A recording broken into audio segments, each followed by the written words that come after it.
president of the People's Keith Banks, the president of the People's Place Board of Directors, will share a few words with us.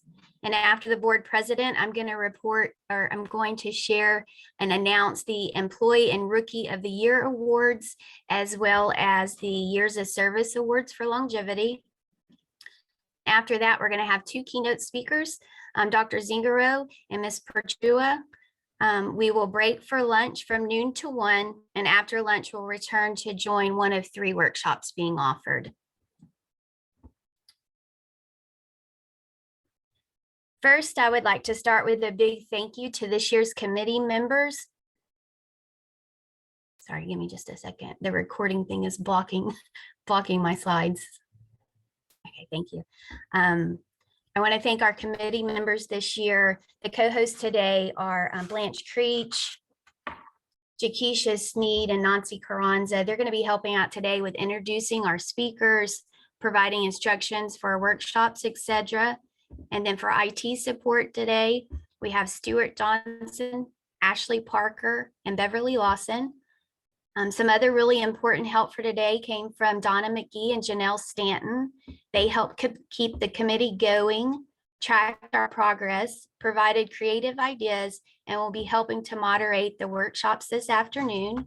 Big thank you to Mackenzie Swanson. She developed the program brochure as well as the survey and is working this afternoon with Stephanie Rodriguez to bring us a fun and interactive workshop. And one big last thank you to Blanche Creech that co-chaired the committee with me this year and really did a great job at leading us up to today with the planning of the event. So thank you to our conference committee members. It was a great time to work with you, and I do appreciate all your help for today. Before I start the presentation, I just want to talk about one of the challenges that People's Place faces and that we've faced as long as I've been here. And it's just that we provide such a wide array of services that's hard for staff that work at locations throughout the state to know what other staff in different programs do. And I think it's important that you know about all those services so that you can share the resources People's Place has with the people that you're working with to help them have the best experience at People's Place. So next, I'm going to go ahead and show you a video. This is the video that program directors did for the annual breakfast that we did in May. But if you haven't seen it, they do a really nice job of talking about the services that they have to offer in the programs that you all provide. And it'll give you, I think, a real well-rounded presentation for our services. So give me just a second and I'm going to get the video going for you. Good morning, everyone, and welcome to our yearly breakfast. My name is Nancy Castellanos, and I'm the program director for Abriendo Puertas. Abriendo Puertas was founded by Maria Picasso in 2000. She saw the need to create services to serve the Hispanic community, and in 2009, we became part of People's Place. Abriendo Puertas is a small, cozy program. We have 9 beds, and we can house 4 families. We also have 1 advocate, 1 case manager, 1 outreach coordinator, and support staff. Our services are a 24 hotline, advocacy services, transportation, housing and employment assistance, financial and domestic violence education, and children activities. We do more, but those are just a few examples of the things that we do here in shelter. One of the challenges that I had as program director during COVID was to keep calm, cool, and collected for the team and to prepare for the upcoming obstacles. And the biggest challenge that we had as a team was to adapt to the new normal, but at the end, we adapted, we overcame, and we conquered. Hi everyone, good morning. CCJ, the Center for Community Justice, is a program within People's Place that provides mediation and youth services for adult and youth clients referred from the court systems, schools, communities, and businesses within Kansas counties. CCJ consists of 4 staff and 17 volunteer mediators who assist with in-person and Zoom mediations. Mediation is a facet of restorative practices and is provided to the parties directly involved in a conflict. It gives each person the opportunity to speak and have their concerns heard in a private, confidential, and controlled meeting. Mediations can be in-person sessions or held via Zoom. CCJ staff monitors mediation agreements that parties have reached for open monitored terms such as restitution, counseling, community service, written apology letters, shoplifting home study program, and much more. CCJ also teaches conflict resolution and shoplifters alternative classes to youth who are referred from family court, arbitration, probation, community agencies, schools, and/or police departments. These youth classes are held either in-person sessions or via Zoom. CCJ volunteer mediators are members from our local communities.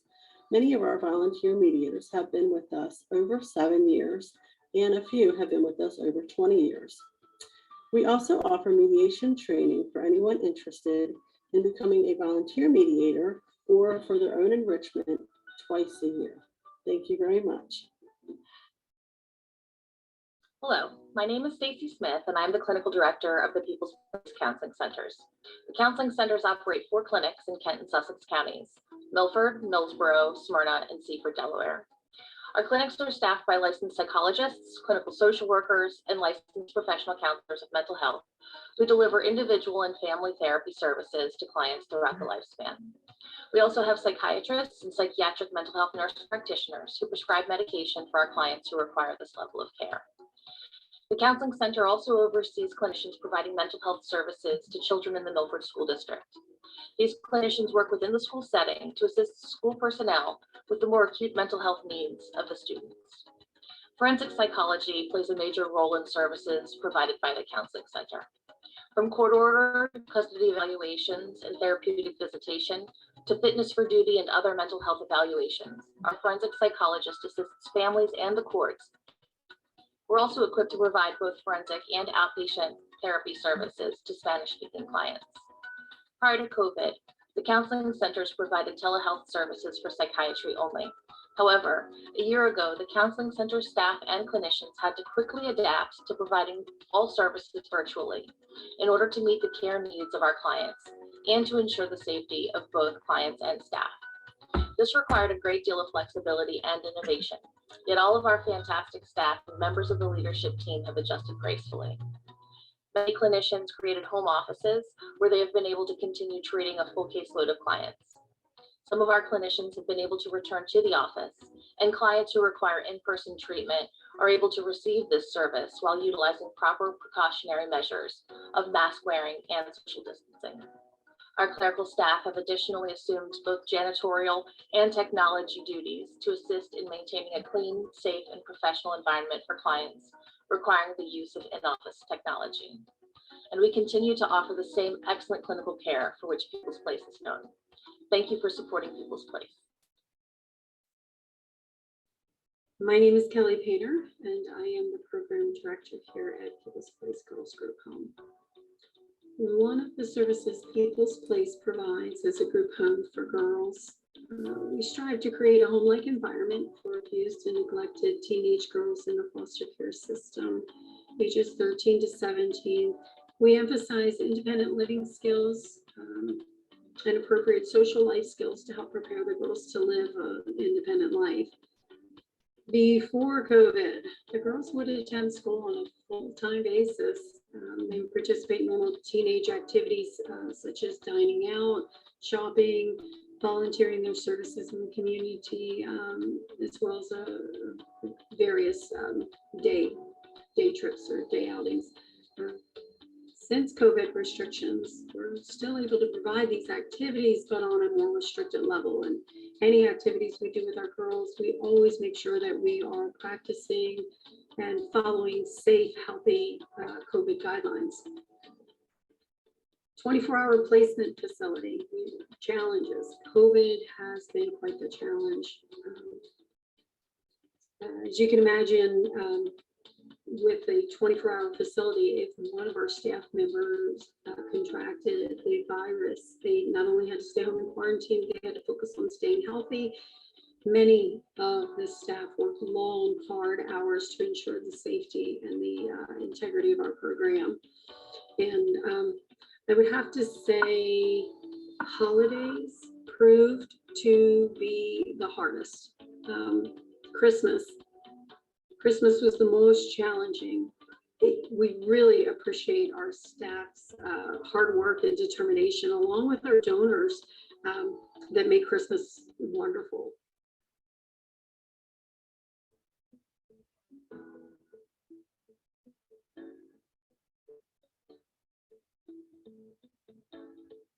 The Independent Living Program here at People's Place is a program contracted through the Children's Department, Division of Family Services.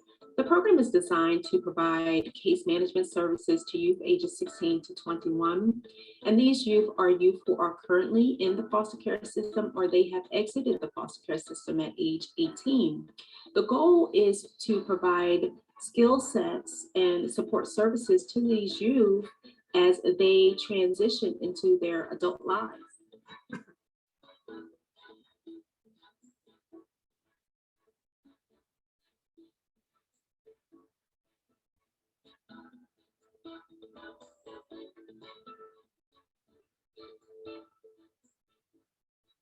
One of the challenges that we have faced during this pandemic is the way in which we serve our youth. As a program, we go into the community, we go into the schools, we go into the homes to provide services.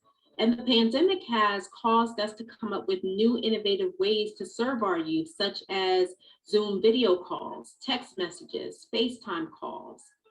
And it has continued to allow for us to have a connection with our youth. In addition to that, it has allowed us to make new connections with youth that has been referred to our caseload that we've never met before in person. Hello, my name is Janelle Stanton, and I'm the program director for the SAFE program of People's Place. The SAFE program offers trauma-informed services for survivors of domestic violence and their children. Under the umbrella of SAFE, we have the following services in shelter and in the community. We have safety planning, shelter, and resources that are offered through our 24/7 domestic violence hotline. We have 2 shelters, one in Kent County and the other in Sussex County. We have family violence, domestic violence, human trafficking, and child advocacy. We also have housing and employment coordinators, transitional housing coordinator, and a financial empowerment coach. With the increased call for shelter and community advocacy, some of our changes during the pandemic included the way we did service delivery by offering coaching and speaking to our survivors over the phone. We had sheltering in the hotels more than usual. We transported our survivors through Uber and sent out food delivery, as well as just having those phone conversations helping survivors cope through the pandemic without the face-to-face contact, which we are missing. We've had an increased number of calls to our hotline, and we've had diligent staff who are on site 24/7 to offer those services to anyone that should call. All of our staff are looking forward to the day that we can safely meet again in person with our survivors, as well as the colleagues that we have in the community, to continue this important work that we do in helping survivors of domestic violence with starting their lives over, as well as protecting their children. Thank you. Hello, everyone. I'm Stephanie Rodriguez, the Program Director for Turning Point. Turning Point provides various services related to domestic violence. To begin with, the face of our program starts with our support staff. Turning Point receives referrals from various sources such as the courts, DFS, probation, and many clients self-refer. Our therapists specialize in providing individual and group therapeutic services to victims of domestic violence. Additionally, our child therapists provide therapeutic services to children who have been impacted by domestic violence. Our domestic violence intervention program offers a variety of services that help fulfill our mission to keep families safe and hold abusers accountable. Our Delta Prevention Project targets youth and educates our communities about healthy relationships, gender equity, and challenges behaviors that support violence. Delta partners with high school-based wellness centers in Kent and Sussex counties. The staff here at Turning Point have stayed committed to providing safe, accessible services throughout the entirety of the pandemic. Turning Point overcame several challenges due to the pandemic. Our first priority was to continue to be able to provide victim and children's therapeutic services. Thus, we focused on how to secure a platform, and we're able to do so, allowing us to continue to provide these essential services virtually. Another large challenge we faced was how to continue to provide prevention programming services with the closure of the schools. Fortunately, the Delta team was able to enhance our Real Relationships website, and we have been able to offer prevention programming services to the schools and communities via the web. Again, Turning Point has stayed committed and has been successful in continuing service provision throughout the entirety of the pandemic.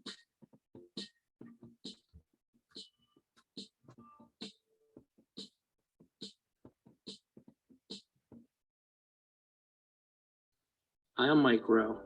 I'm the program director for the People's Place Veterans Outreach Program here in Milford, Delaware.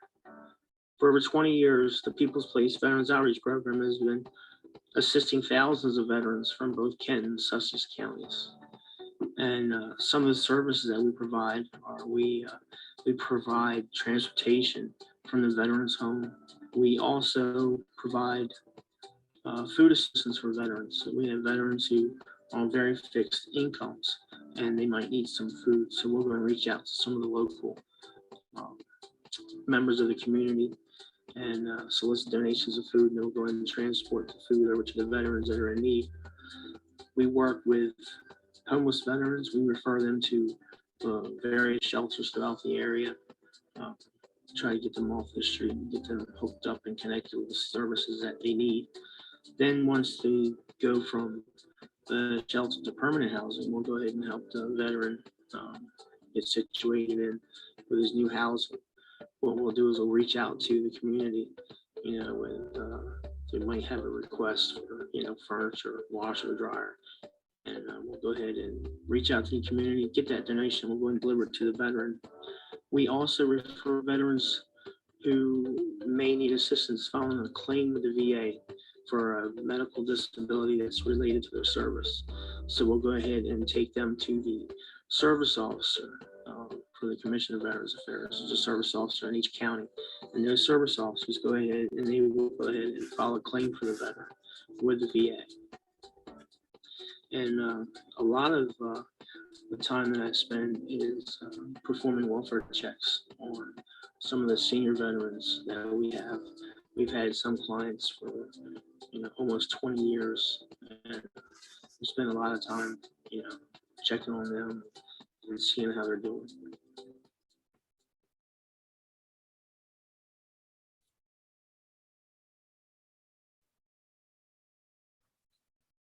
Family visitation provides a safe and nurturing environment, enabling children the opportunity to visit family they would not be able to see otherwise. Safety components include a security guard who monitors audio and video surveillance, both inside and around each center. The guard screens all visitors and inspects all items prior to entering the center. Custodial parents and visiting parents arrive and leave at different times, enter in separate doors, and park in separate areas to ensure that they do not see each other. Visits and exchanges at visitation centers increase safety for domestic violence survivors by restricting domestic violence abusers' access to their victims during visitation exchanges.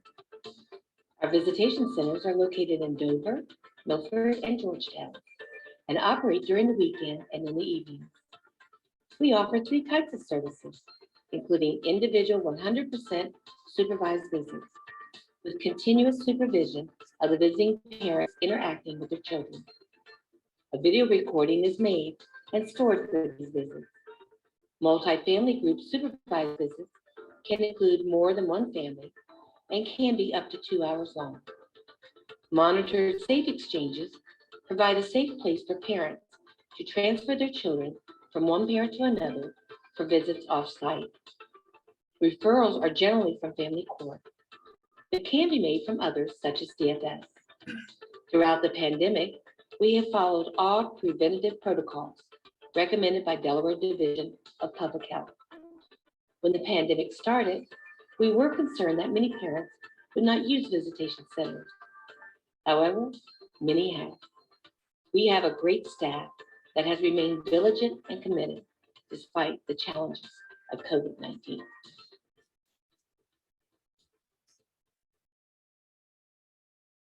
Hi, everyone. Wacott Social Services provides emergency shelter and transitional housing for low-income families.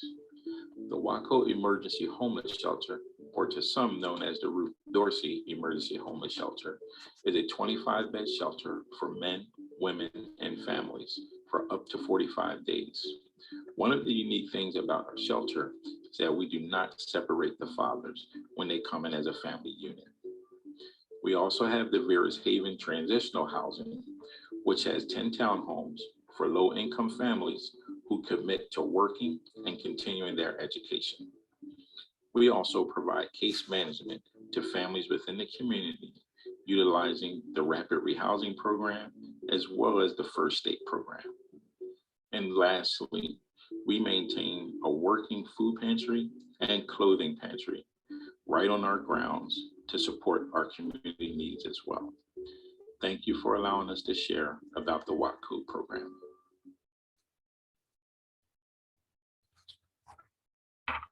Okay, I hope you all enjoyed that video as much as I did. I think they do a really good job of describing services and sharing that information. Next, I would like to introduce Keith Banks, the president of the People's Place Board of Directors. He is here with us this morning and is going to share a few words with you.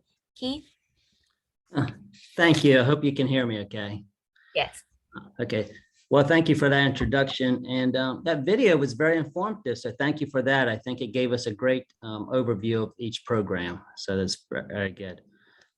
Great things happen where there is a gathering of great minds. I often like to reference that quote while I'm getting ready to speak, because when we have the opportunity to come together, it is an opportunity to learn and to grow, not as only as individuals, but also as an organization. So good morning and welcome to this year's annual conference for People's Place. My name is Keith Banks, and I've had the honor of serving as your board president of this wonderful organization for the past few years. Over that time, I've had the opportunity to work and to get to know many of you. However, for those of you who do not know me, I'm also the police chief in Rehoboth Beach, where I've had the opportunity to work with our community for over 28 years. In my capacity as a law enforcement officer dedicated to serve and protect, I have seen firsthand the difference People's Place makes for individuals, for families, for communities, and for our entire state. By giving people the help and hope they need, we enable them to find the path to growth and independence. And that's what People's Place is all about. And when that happens, when you give people their dignity and empower them to become independent in a safe environment, their self-esteem improves and they become self-sufficient. Again, that's just exactly what we're all about. And that benefits not only those individuals, but to everyone around them. I certainly know it has benefited me as an individual living here in the state of Delaware.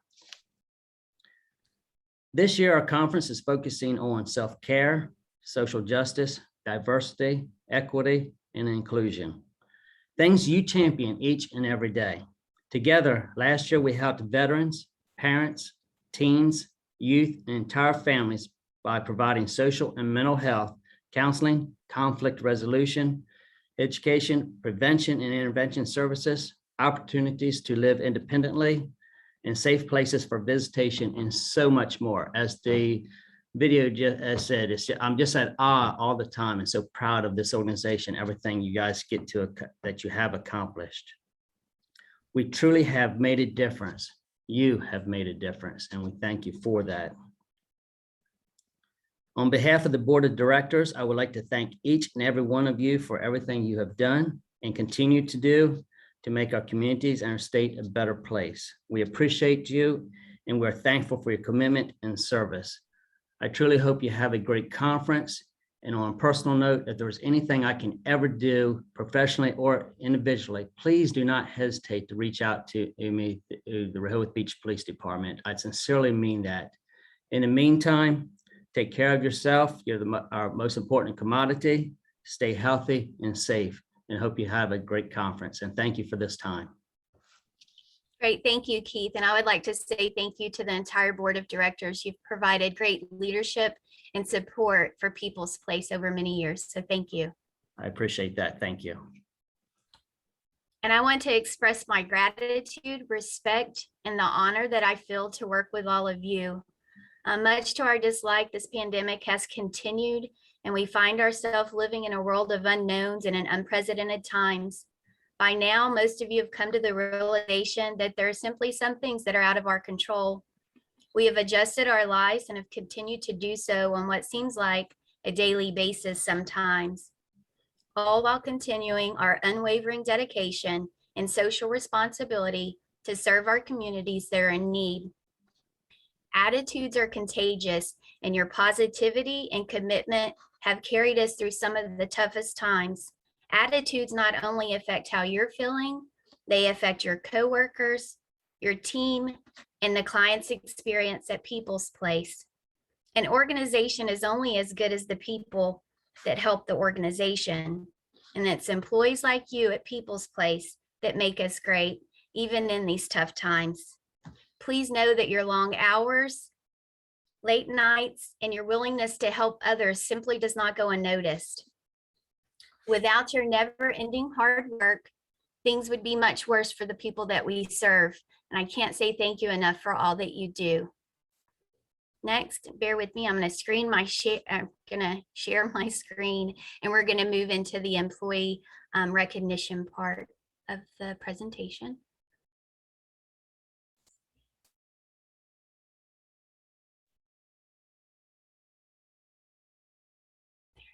Okay. Now I want to take a minute to recognize some great accomplishments over the past year. People's Place has been selected as one of this year's recipients of the Domestic Violence Coordinating Council Outstanding Service Award for the outstanding services provided by all of our domestic violence program. This is truly a great honor for our organization and the domestic violence program. The awards are usually presented at the proclamation signing by the governor, but due to concerns with COVID, this year's event is going to be hosted virtually, and I will share those details as soon as I get those. Please join me in congratulating our domestic violence programs. I know we can't clap and they can't hear us, but a nice message in the chat would be nice, or maybe just congratulating them on another note. And I just sincerely want to say thank you, and what a great job you all do. Next is our Employee Appreciation Awards, which include the Employee of the Year Award, as well as the Rookie of Year Award, and the Years of Service Recognition for Longevity. The Rookie and the Employee of the Year have really gone above and beyond this year. The Rookie of the Year, I'm going to move right into the awards. The Rookie of the Year for 2021, they say she offers a listening ear. She's committed, reliable, and dependable, has great communication skills. She's always willing to help others. She's described as empathetic, kind, and professional. Please join me in congratulating this year's Rookie of the Year, Molly McElroy from the SAFE program. Yes, thank you. I see a couple clapping. Please feel free to reach out to her and congratulate her. And I'm sorry we're having to do this virtually again. Congratulations, Molly. Next is the Employee of the Year for 2021. This person goes above and beyond. They're a team player. They regularly volunteer to help the agency and the program whenever and wherever is needed. They perform odd jobs. They exemplify integrity, leadership, volunteerism, and cooperation. Please join me to congratulate Stuart Johnson from the Counseling Center. And on a side note, Stuart, we practice, he's part of our IT support. I had to hide this slide from you. So I hope you didn't see it at any point. Congratulations and thanks for all you do. Hey, Stuart, woo!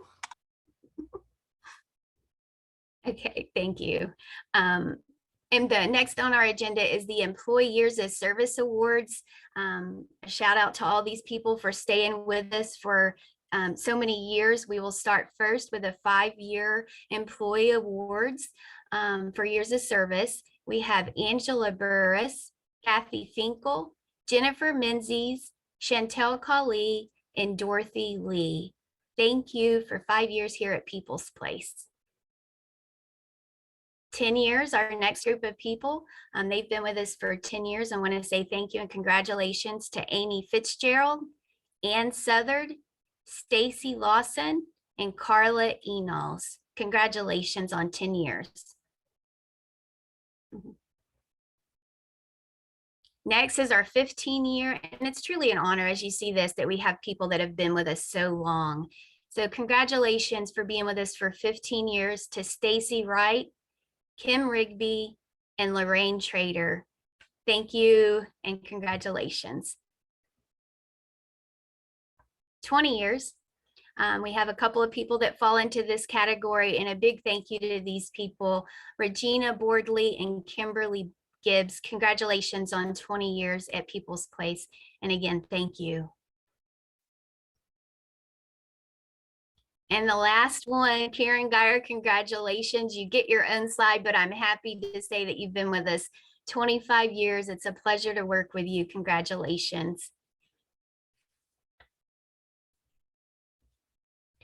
I said this earlier, but I'm going to say it again. An organization is only as good as its employees, and collectively, all of you are what makes People's Place a leading social service agency in the state of Delaware. Without your steadfast adaptability and willingness to meet the demands of the changing world and the community, we would not be as successful as we are. I believe it's people like you that truly care about others and choose to work in the field of human services that can and will create world change. The world needs you, and People's Place is grateful to have you. So sincerely, thank you to everyone here today.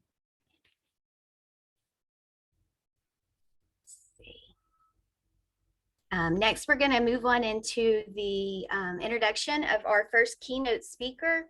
Our first keynote speaker is Dr. Zingaro. He completed his doctoral studies at Pennsylvania State University in 1984. He served as the clinical director of the Counseling Center of People's Place from 1999 to 2018, and he remains on staff today. He is well known and respected for his work throughout the state of Delaware, contributing professional published articles, serving on multiple associations, boards, and committees. His biography is included in the program brochure if you're interested in that. Please join me in welcoming Dr. Zingaro. Good morning and thank you. Good morning. I'm going to see if I can have done this right to share my PowerPoint. If not, I'm hoping Stuart or Bev is in the area to rescue me. Let me see here.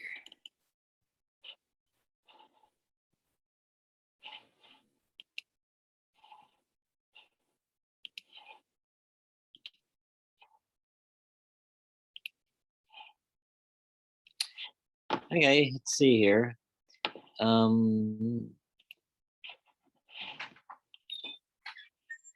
So I can see it now. Can they see it?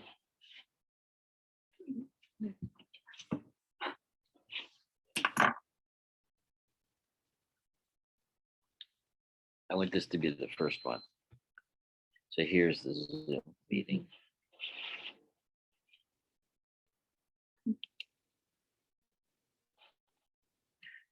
Double click for it, that's all. Let me see here. Okay.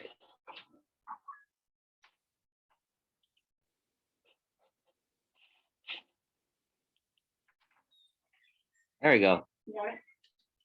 Maybe I was hoping you would do jokes or something while I was trying to get this, you know. I'm sorry, I could have distracted. I was not that clever. I'm sorry. Next time. That's okay. That's okay.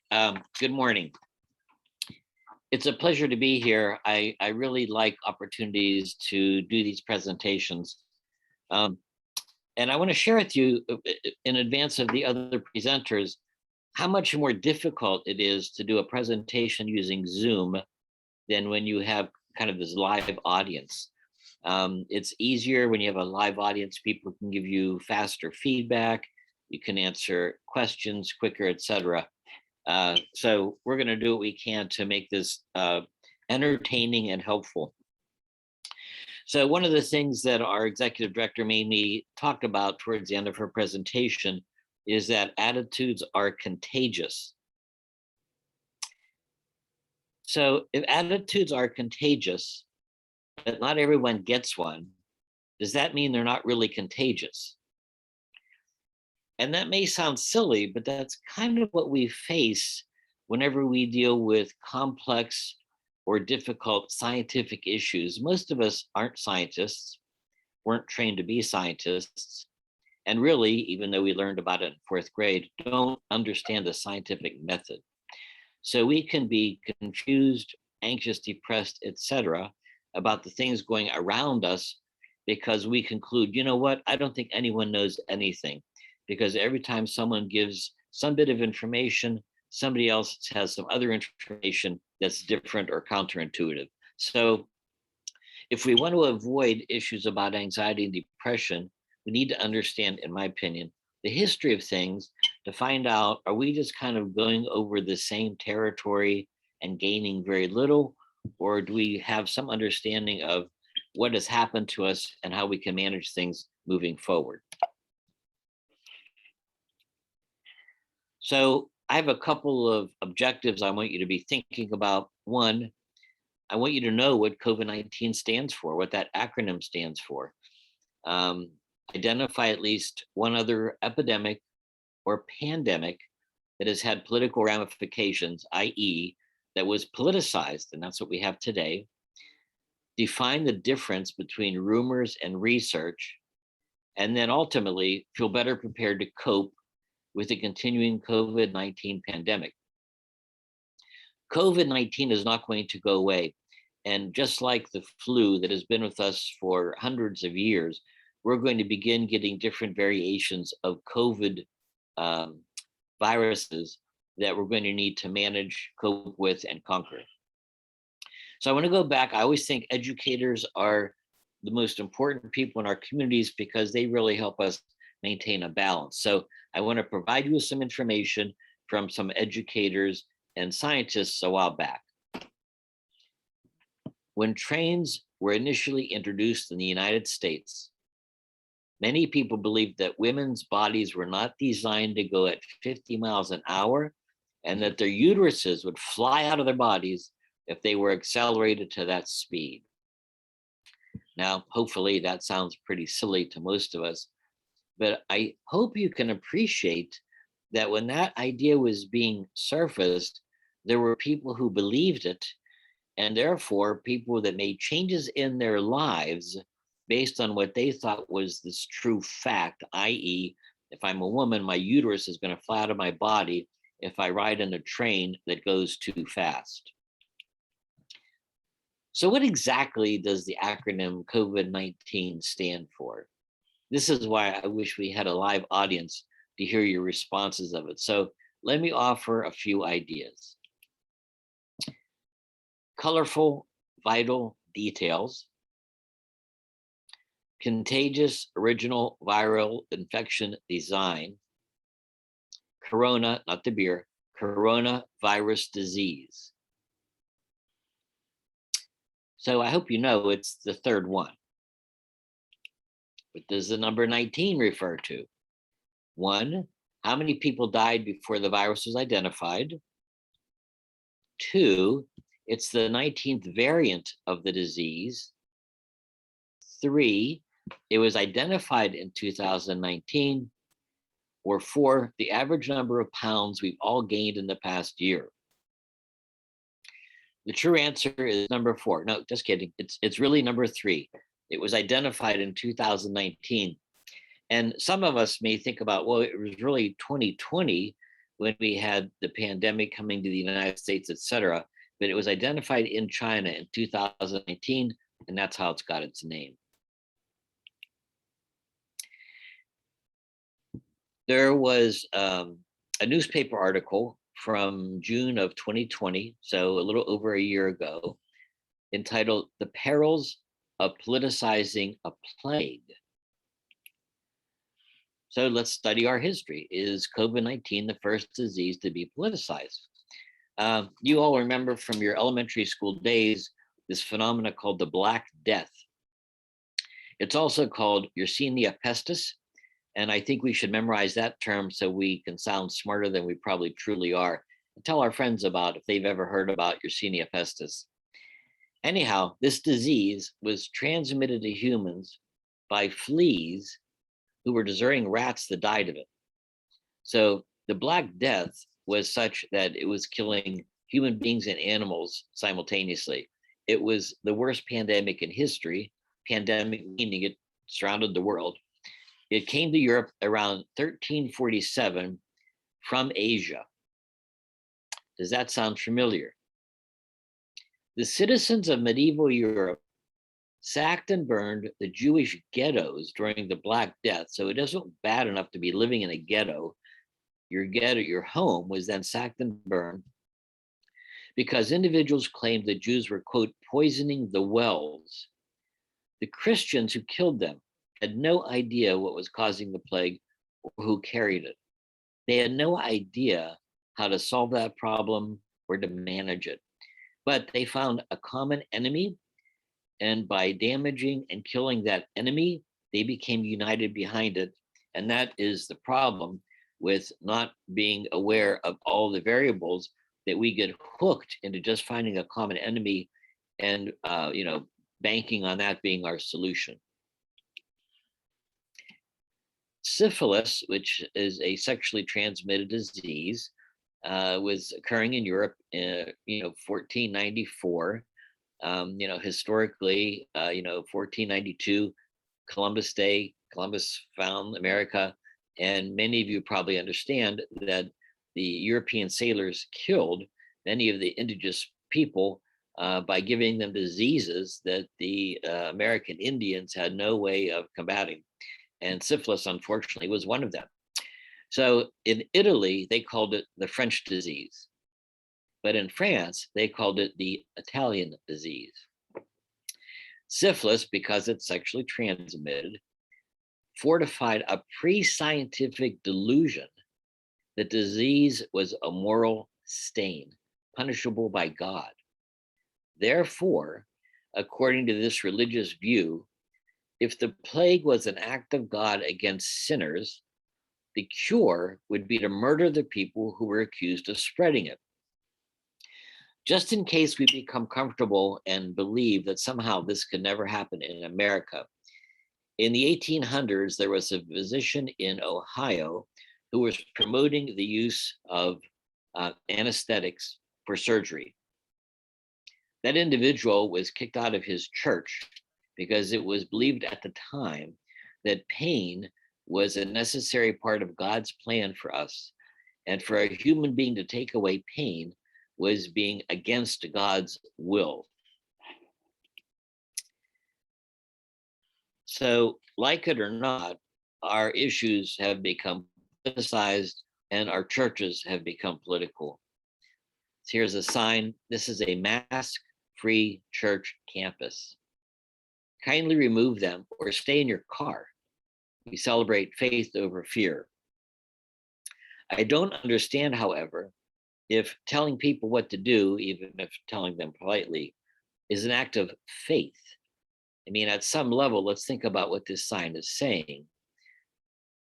We don't want to be told what to do because of our belief, but we're telling you what to do because of our belief. Some of you may be aware that for Catholics, as an example, the COVID vaccines had a different twist to it because some of the research was done on aborted fetuses. The Pope came out with a statement saying that using the vaccines are actually an act of love as opposed to an act of supporting abortions. So the Vatican's declared that it's morally acceptable for Catholics to receive the COVID-19 vaccines. So again, we have this kind of broad comparison and extreme between churches and religious individuals who are saying your faith will save you, and doing a vaccine demonstrates a collapse of faith and the complication of how modern research is sometimes done, and individuals using that as an excuse or out of fear, of not doing the right thing to not get the vaccine. Good thing we don't do that, however, in the United States, right? Yellow fever occurred before 1800 in Philadelphia. They had a major attack. It's spread by mosquitoes. You get a mosquito bite and you can get yellow fever. Individuals from the Caribbean were coming into Philadelphia. Remember, Philadelphia is a huge port. And so individuals come there for shipping, trade, commerce, etc. And at that time, it was actually the capital of the United States of America. Within a few months of the summer of 1973, remember this is transmitted by mosquitoes, 20% of Philadelphia's population contracted the disease, 1 out of 5. And of that number, 45% died.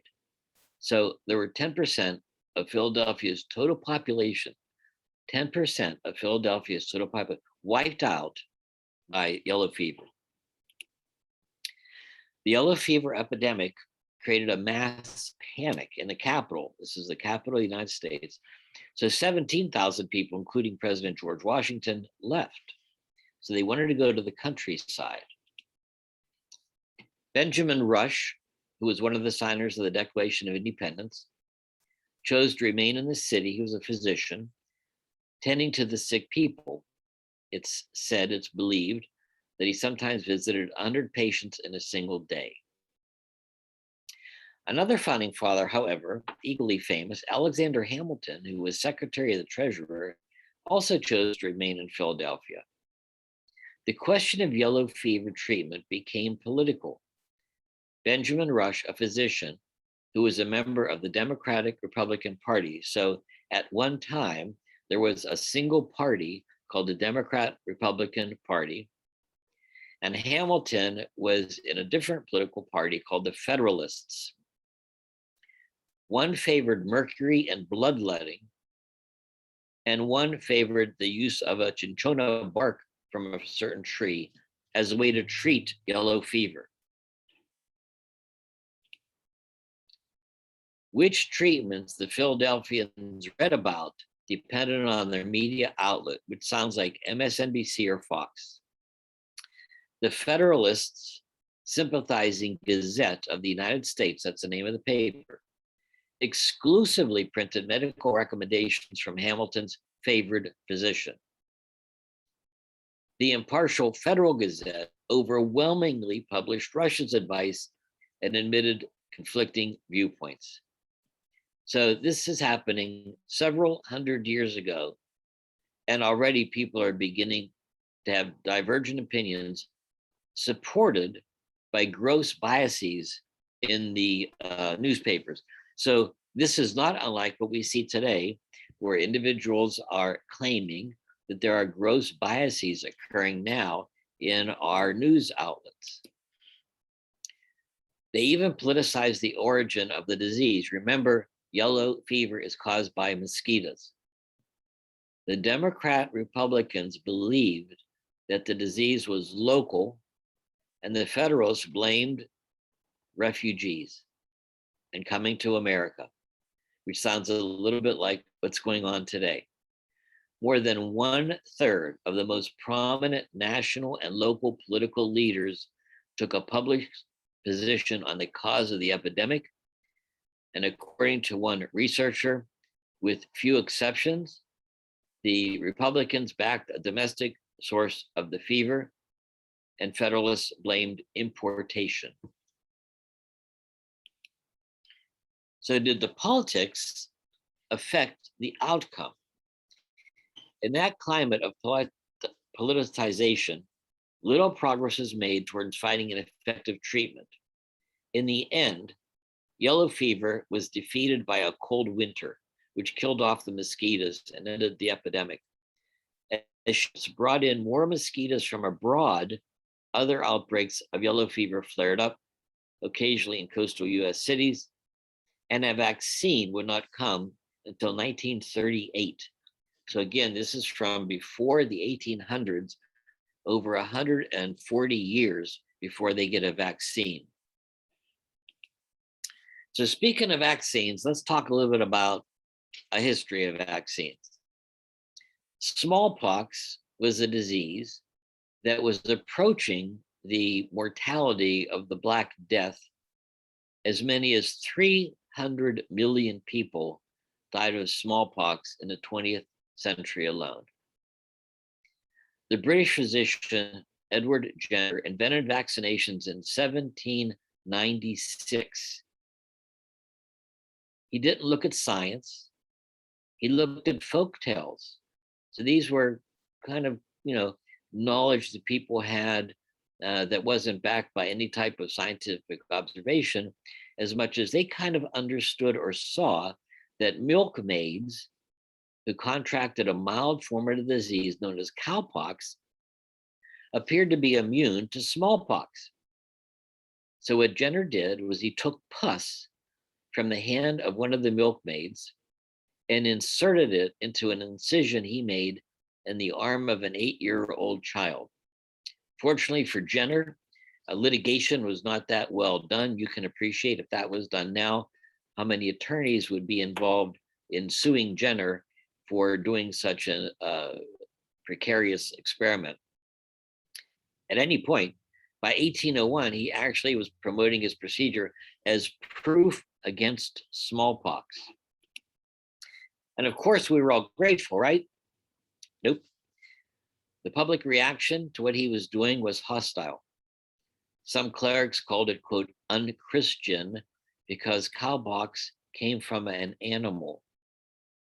Scientific objectors thought it was bad because smallpox and other diseases were known to come from vapors in the air, particularly at night. So at that time, even scientists were unaware of the issue about germs, bacteria, viruses, and they thought people got sick because of what was around them, i.e., quote unquote, these vapors. Understand now that that doesn't mean we shouldn't pay attention to scientists. It means that at that time, individuals that followed what they considered the scientific method concluded that vapors is what caused smallpox. So over time, the scientists were willing to let go of those inaccurate observations for more accurate ones. And that, to me, is the true value of science. The scientists are not connected to any particular belief. What they're connected to is the truth, as evidenced by how often they can predict outcomes. With smallpox continuing to devastate England, however, and the entire world, the Parliament approved a Vaccination Act in 1853, mandating vaccination of children. In 1867, that's 14 years later, the Parliament toughened the act to require vaccination of everyone up to 14 years old and added penalties for violators. Opponents of this echoed the religious objections and called it an invasion of their privacy. So they formed the Anti-Vaccination League and Anti-Compulsory Vaccination League and began publishing pamphlets. The resistance led the English Parliament to then create a commission to study vaccinations. So it found in 1896 that vaccination really prevented smallpox, but they suggested removing the penalties for failing to vaccinate, which led to the Vaccination Act of 1898, which included a conscientious objector clause that parents could invoke. Are you aware that there is currently a version of a conscientious objector clause regarding COVID-19 vaccinations? So individuals can object to getting the vaccination if they work in an organization that mandates it, if they have a religious belief that precludes them from getting vaccinations. The English resistance led to similar resistance in the United States. So we created the Anti-Vaccination Society of America, founded in 1879. Similar societies then occurred in New England in 1882 and New York City in 1885.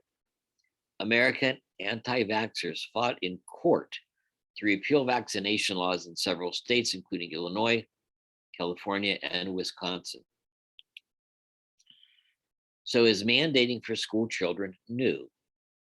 The United States, in fact, has a long history of school vaccination requirements, and the first school vaccination requirement was enacted in the 1850s in the state of Massachusetts to prevent the spread of smallpox. Do you think anyone wanted to fight a vaccination to protect children from getting smallpox?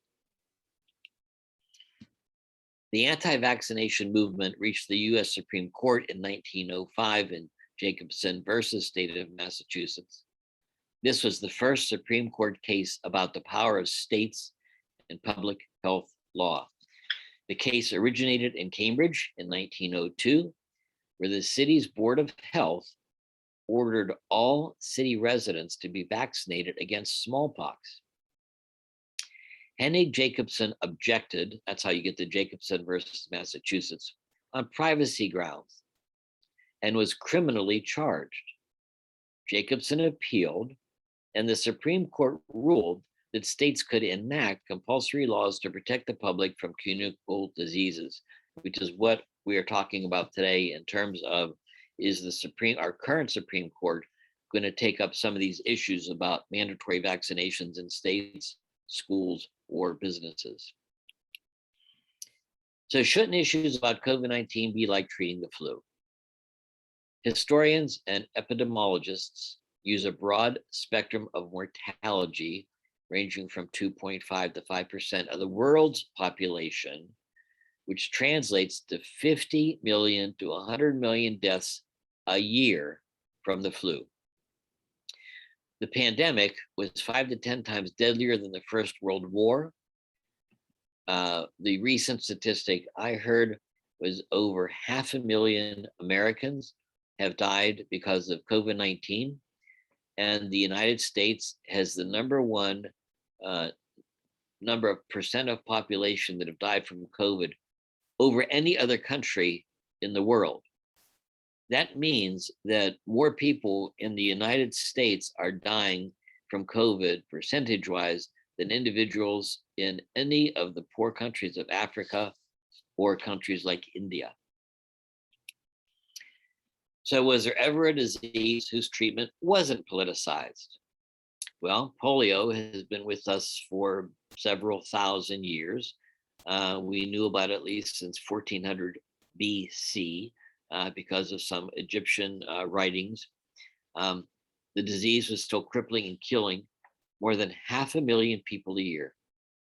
There were no widespread protests in the late 1950s when the United States began vaccinating millions of children with the Salk and Sabine vaccines in public schools. Possibly, memories of the late President Franklin Roosevelt, who happened to be a polio sufferer and used a wheelchair, may have contributed to America's acceptance of the vaccines. My Uncle Bob had polio. He was born before 1930. Researchers began working on polio vaccines in the 1930s, but early attempts were unsuccessful. And my uncle did fine. He had a mild version of it, which probably then made him immune to more devastating versions of polio. But the interesting point is polio is incredibly contagious. He had this as a young child. And so he was potentially exposing my mother, as well as his sister and brother, to also contract the disease.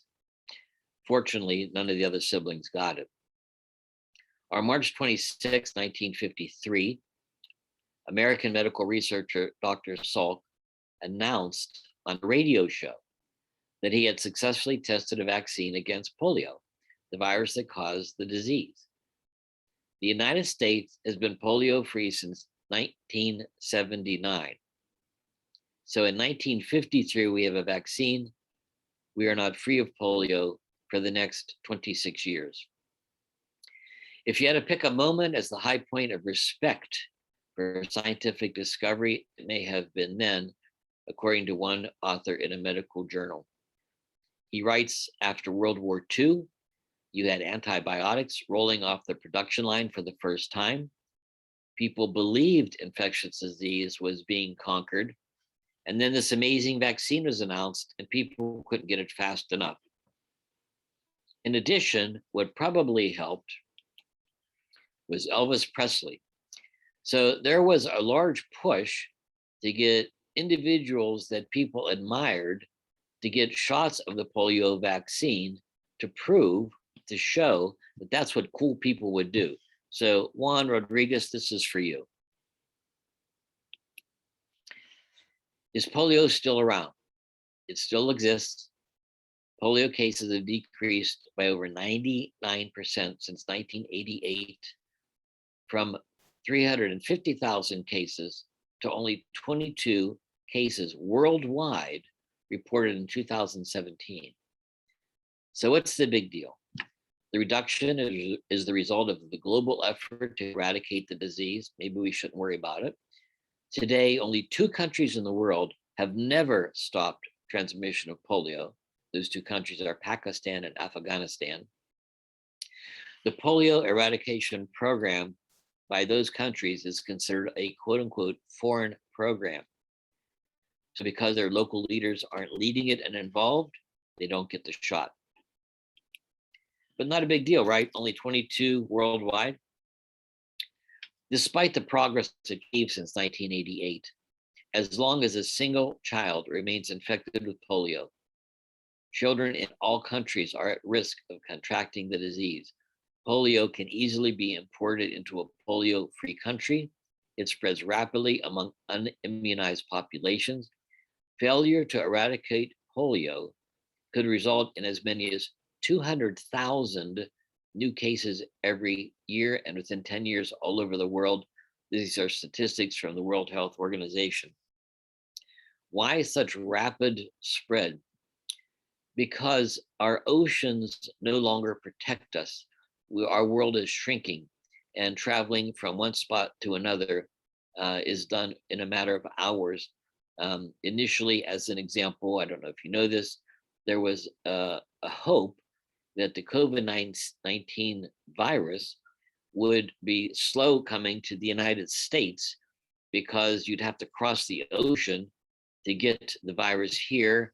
But because of a particular individual, it's a true story, who came to the United States from an Asian country, that began the spread of the COVID-19 virus. More recently, because we have other types of vaccines, we have vaccines against diphtheria, whooping cough, measles, mumps, rubella. These were all done in the 60s and 70s, but their acceptance by the public was not as well done as polio. So these MMR vaccines, measles, mumps, rubella, were being distributed in 1971 in the United States. Measles was killing more than 2 million people, mostly children. Unbelievable that individuals would not want to do something that would protect the children. Interestingly, semi-widespread public resistance to MMR didn't begin in the United States until a generation after its introduction. Why is that? Well, one of the issues is in 1998, a British scientist, Dr. Wakefield, claimed that he found a connection between the MMR vaccine and autism. The Lancet, which is a well-known medical journal, published his findings, but then retracted it in 2010. But unfortunately, the damage was done. The British General Medical Council found that he had a, quote, fatal conflict of interest because he had been paid to seek evidence to support a lawsuit filed by parents of autistic children. He was subsequently barred from actually practicing medicine in Great Britain. Numerous studies since then have found there is no link between the MMR vaccine and autism. However, the anti-vaxxer crusade continues, even denouncing the search for a vaccine for COVID-19. I know you are aware that even though science has been used to find no link statistically between MMR and autism, individuals still believe that the doctor was right and the press is wrong. So what did our experience of COVID-19 in 2020 teach us? Well, one, it created an increase in mental health issues. So not only the hospitals, but mental health clinics were at capacity. I know, as a therapist at People's Place, we have 4 clinics. We were booked. There was very little openings for new clients because of the individuals that were coming in with depression and anxiety that were compromising their ability to fully function at home and at work. In addition, I think our experience of COVID-19 has taught us, what does it really mean to be an essential employee? You have to be a doctor to be essential? No, you need to be somebody who bags your groceries, because if that person isn't bagging your groceries, you ain't eating. And so I think at some level, it allowed us to broaden our vision of what it means to be essential to our larger community, that it isn't just individuals with a lot of education or power. It's also the individuals who are helping us in a day-to-day way maintain our quality of life. How our ideological positions may align us with certain opinions and strategies have nothing to do with logic. As an example, being a Steelers fan probably has nothing to do with my knowledge of football. Now, I'm wearing my Steelers tie, which I wear every time they win. Notice it doesn't have many wrinkles in it. I will tell you, I cannot give you the names of the offensive line of the Pittsburgh Steelers, but I still like watching them, and I still like claiming I'm a Steelers fan. And some of that is because as a child, I think I have a lot of great memories about the Steelers because I was born near Pittsburgh, but I don't really know much about it. But I will tell you, I will not root for Dallas or Oakland. So what are the science telling us? There was a study here in Couple and Family Psychology Research and Practice. They looked at parents of children under age 18 facing additional COVID-19 parenting related stressors. Remember, under 18 means your kid was probably at home going to school because he had to do it virtually, he or she, as opposed to going into the school, which created a tremendous amount of pressure on parents. So they did a study using a representative sample over 2,000 people between July and August of last year. Parents endorsed higher levels of stress, now called pandemic-related stress, PTSS, PTSD, post-traumatic stress disorder, PTSS, pandemic-related stress, and adjustment disorder, particularly among younger parents. 38% of parents reported pandemic-related stress above clinical cutoff, meaning that they were symptomatic. Younger participants and persons of color reported higher levels of pandemic-related stress. 33% of these parents reported using online mental health services. Taken together, this study suggests that parents may be at greater risk for pandemic stress, PTSS, and adjustment disorder symptoms because of the changes in their work and relationship with their children. In another study in the journal Traumatology, the purpose of this study was to assess the prevalence of traumatic stress among American frontline nurses following the initial COVID-19 surge in the United States using a trauma screening questionnaire. Out of the 298 acute care nurses practicing in the United States who participated, almost 59% has a positive score greater than 6, indicating a risk for post-traumatic stress disorder. A very sad statistic is the number of nurses committing suicide in New York rose to its highest level last year during the pandemic.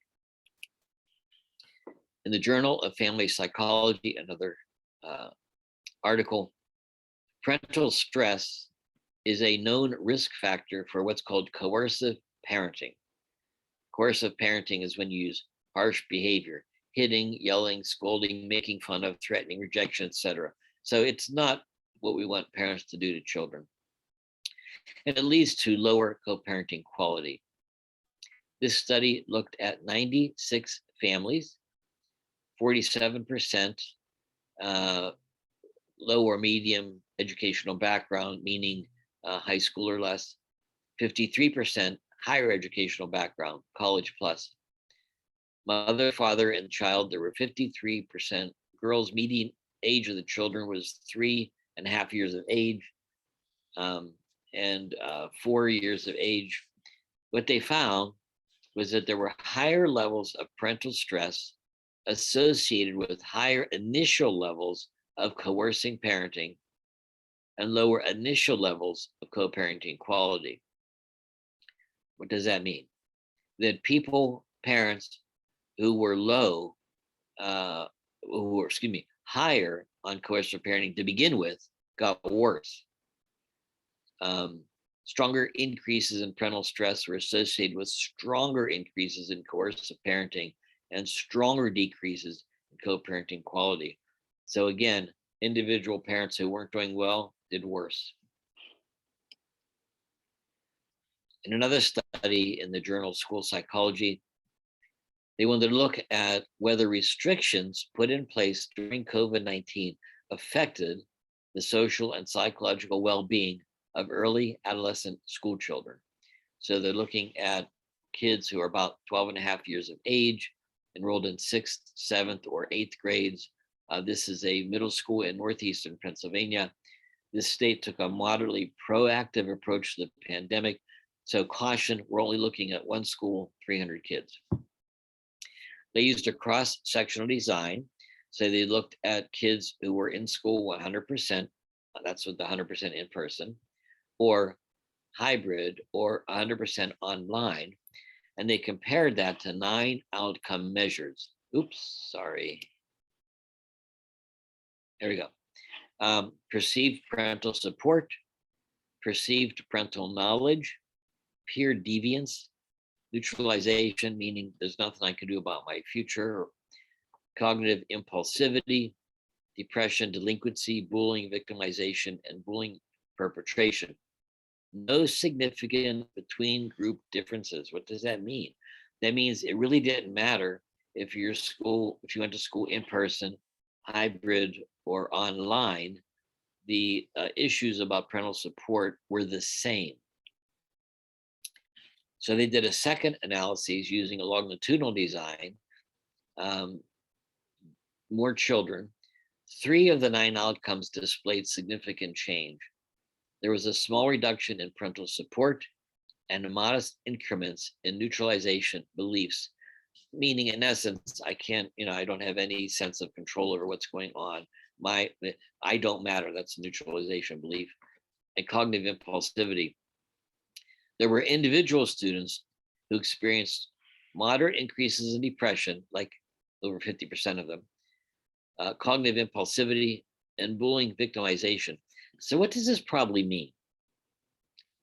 I think what it means is that there is a subset of students, a group of students that is probably a minority in terms of number of students who are significantly more affected than the overall group. So it means that, I think it means that the COVID-19 effect on students had a modest effect, but for a minority of students, it had a significant effect. Another article from the journal Traumatology. COVID-19 pandemic has led to increased rates of mental health disorders. Individuals with and without pre-existing psychiatric disorders were surveyed about their experiences during the pandemic. Participants with a self-disclosed pre-existing psychiatric disorder and those who identified as lesbian, gay, bisexual, transgender, and queer or questioning showed more stress-related symptoms, anxiety and depression, physical complaints, and maladaptive coping behaviors. These participants with a pre-existing psychiatric condition were higher in anxiety, depression, physical symptoms, and maladaptive coping behavior. So it's like our other study about parents. These folks were already fragile, already at risk, and the pandemic made it worse. In addition, those who identified as a sexual minority were higher in anxiety, depression, post-traumatic stress, physical symptoms, and maladaptive coping. So the physical symptoms would include headaches, migraines, problems sleeping, etc. In the journal Psychology of Violence, this study wanted to test whether the local impact of COVID was associated with increases in intimate partner aggression and heavy drinking, and heavy drinking moderating the association between COVID-19 stress and interpersonal violence. The rates of physical and psychological interpersonal violence perpetration significantly increased after implementation of shelter-in-place restrictions. That makes sense. So people, that are living with one another and aren't going to work, and their movement is restricted, have a tendency to become aggressive, anxious, and depressed, and take it out on the people with them, i.e. their partners. COVID-19 stress was positively associated with physical interpersonal violence perpetration among non-heavy drinking, but not heavy drinking participants. I think this is a fascinating finding. So we might think, oh, if you're a heavy drinker, that puts you greater at risk, and we better be careful. And so, when individuals are talking about their drinking, that heavy drinking is kind of a giveaway that they're going to be more at risk. And what this study is saying is, no, be more careful. It's the non-heavy drinking individuals that are perpetrating more acts of domestic violence than the heavy drinking. These findings implicate COVID-19 stress as a critical correlate of interpersonal violence perpetration, and suggest that the low-risk individuals, the non-heavy drinkers, should not be overlooked. So when we're interviewing our clients and they say, my partner hardly drinks at all, don't worry about it. We need to be thinking about, are these individuals minimizing or distorting the true activities that are going on in there? And to protect them, I think we have to be aware of these studies. So what have we learned? You can't use logical arguments with individuals who do not use logic to reach conclusions. A nurse, I'm going to assume well-trained, educated, told me that Michelle Obama should be sued for impersonating a woman, since there was a photographic evidence that she had an Adam's apple and was therefore a man. I kid you not, this is not a lie. Many people have forgotten what the scientific method actually is. It's taught in 4th grade when you're 10 years old. You observe, develop a hypothesis, you test the hypothesis, then you observe the results and repeat. So you don't always get it on the first time. It's said, I don't know if this is true, that Thomas Edison developed the light bulb after his 100th failure. And sometimes failure is the lesson. It tells us what not to do, what won't work. Minimally, do what your mothers have told you. Wash your hands. America is a diverse society, but our greatest strength of diversity can sometimes be our greatest weakness. When someone tries to trigger you by insulting you, or by doing or saying something that irritates you, take a deep breath and switch off your ego. Remember that if you are easily offended, you're easily manipulated. I will share with you, I lost a client quit seeing me because I asked about whether or not they were going to get the vaccine. There was a writer, Arundhati Roy. She is from India. She is best known for a novel, The God of Small Things. She's also a political activist. And so I wanted to play a video that she did, and then I'll close. What is this thing that has happened to us? It's a virus, yes. In and of itself, it holds no moral brief. But it's definitely more than a virus. Some believe it's God's way of bringing us to our senses. Others, that it's a Chinese conspiracy to take over the world. Whatever it is, coronavirus has made the mighty meal and brought the world to a halt like nothing else could. Our minds are still racing back and forth, longing for a return to normality, trying to stitch our future to our past and refusing to acknowledge the rupture. But the rupture exists. And in the midst of this terrible despair, it offers us a chance to rethink the doomsday machine we have built for ourselves. Nothing could be worse than a return to normality. Historically, pandemics have forced humans to break with the past and imagine their world anew. This one is no different. It's a portal, a gateway between one world and the next. We can choose to walk through it, dragging the carcasses of our prejudice and hatred, our avarice, our data banks and dead ideas, our dead rivers and smoky skies behind us. Or we can walk through lightly with little luggage, ready to imagine another world and ready to fight for it.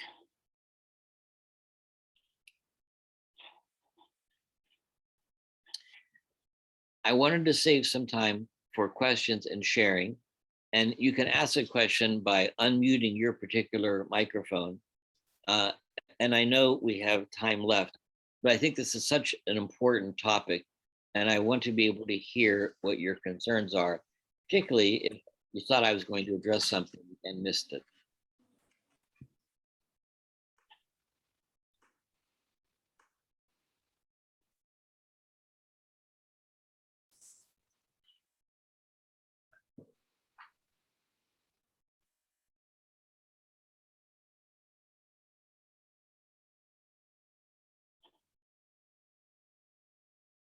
So one of the things I'll throw out there as a question is, at the beginning of my presentation, I said, is this kind of just more of the same going through COVID-19 and discussing the history of vaccinations and how people have polarized information occurred way before we had television and radio. Probably the Egyptians even did it, I don't know. So it makes me think that must be part of our human nature to do things like that. And I say that because we need to be prepared to work with people, because we're a people organization, who are going to have very different beliefs than us. And what do we do about that? How do we manage things so that we don't insult people and maintain our healthy respect for where they're coming from and their knowledge base, so that, in the long run, they can be helped? And again, sometimes failure is the lesson. As an example, I worked with a family, all of whom were anti-vaxxers until the mother got sick. And she got COVID, and all of a sudden, all the kids got the vaccine. And so maybe it's going to have to be real life experiences like that that get more and more people to, change their mind about things. Science is often very sloppy and not very straight line. And people who don't understand science use that to diminish its effectiveness and importance in our lives.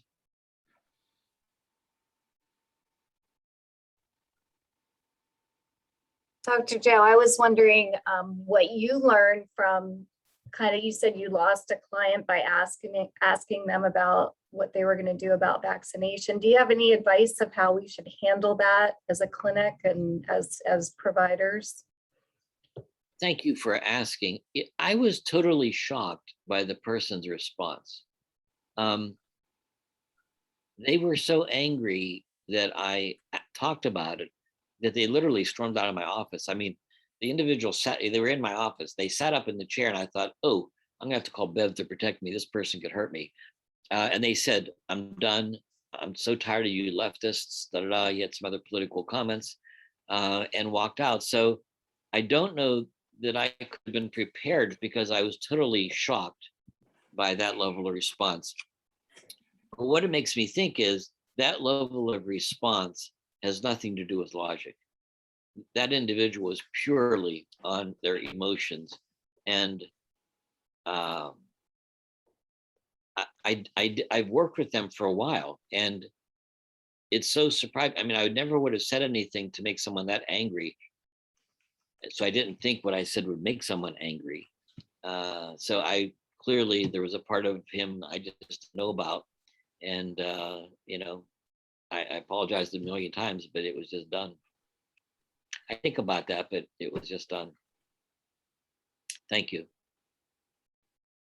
Interesting, most of my clients presume to know my political leanings. And part of that's because I actually work for People's Place, believe it or not. Us do-gooders, and I've been called that, but that's cool.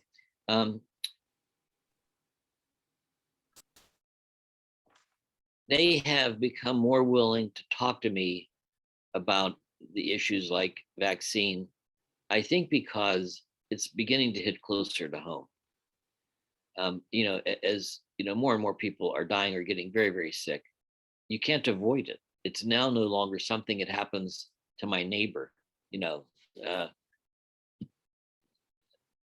I've known other clients, well, in my own church, we lost 4 congregants who died of COVID. So these individuals, it's a very real issue. It's not something that just happens in Philadelphia, Pittsburgh, or,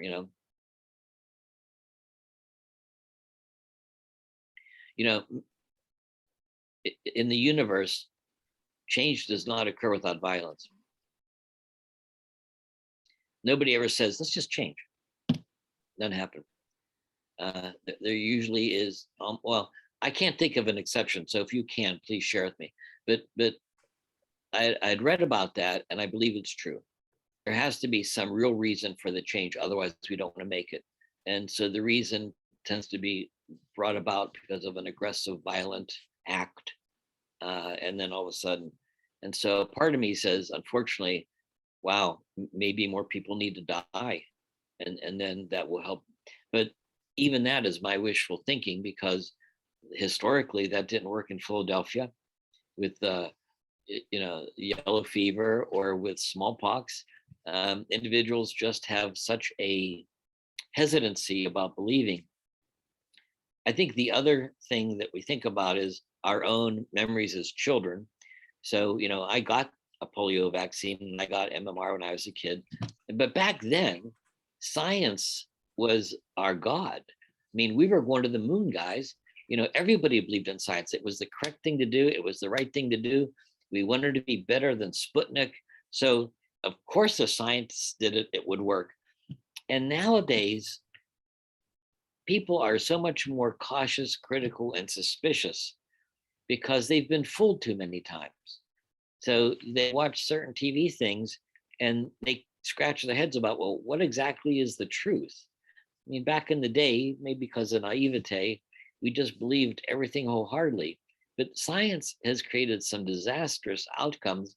I think of the thalidomide babies in the late 1950s, where women were given a drug. I can't remember what it was supposed to do in terms of prevention, and it caused major birth defects that no one knew about until the poor babies are born. So it's an accumulation of things like that, I think, that make the consumer frightened of some of the scientific knowledge that we're touting. And then we have individuals, in social media, news, papers, etc., that also have very strong opinions. And because we like them, we tend to listen to them. Because I like the Steelers, I tend to, cheer for them, even though, again, I couldn't name the offensive line if my life depended on it.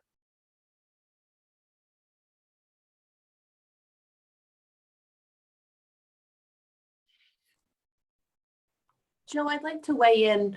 I thought that you really had a fantastic presentation. So thank you for sharing everything that you did. It's been my experience in my practice with my clients that people are not exactly sure whether or not they're safe enough in not just in therapy, I think, but also in their lives to express what their opinion is.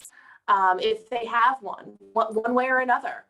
They're not sure if they're going to be met with a friendly ear or somebody who's going to look at them like they have 4 heads. And, you did touch on this in your presentation, but the divisiveness, and we've seen this throughout history.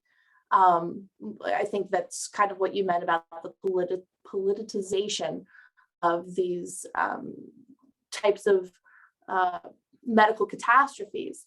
So I don't really know that I have anything much more to say than that, just that I think it's important that as a social service agency, it is our responsibility as providers to support all of our clients, no matter where they are, regardless of what their beliefs are.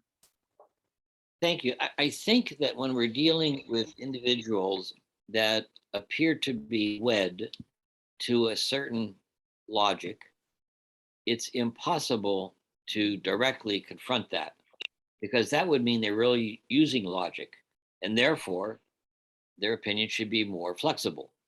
So I'm a big storyteller. So what I tell people are stories such as,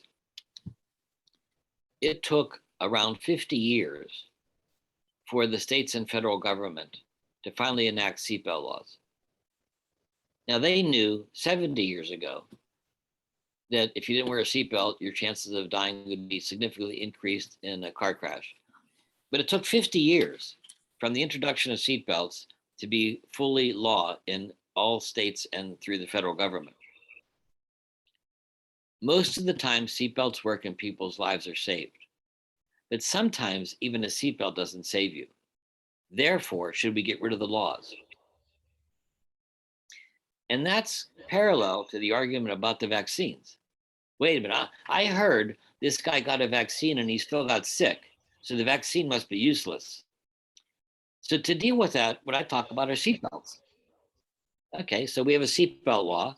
If somebody gets killed and they were wearing their seatbelt, should we get rid of the law? The answer is no. The second story I'd like to tell is this. I'd like you to imagine that you're at a crosswalk and the person next to you has something going on that might make it difficult for them to cross the street. They might be visually impaired. They might be elderly. They might be confused. If you knew that about them, would you not offer to help them walk across the street safely? I've never had anyone tell me no. Oh, so you'd be willing to do that? That's like wearing a mask, isn't it? Maybe you don't need it, but maybe the person next to you needs you to wear a mask. Would you be willing to do that kindness? So if you would be willing to be kind and walk someone across the street who needs it, would you be willing to be kind and wear a mask for somebody who may also need it? I think telling stories like that actually allows for a better conversation about what's going on, because it gets around the political issue of virus or no virus, vaccine or no vaccine. So that's what I've chosen to do.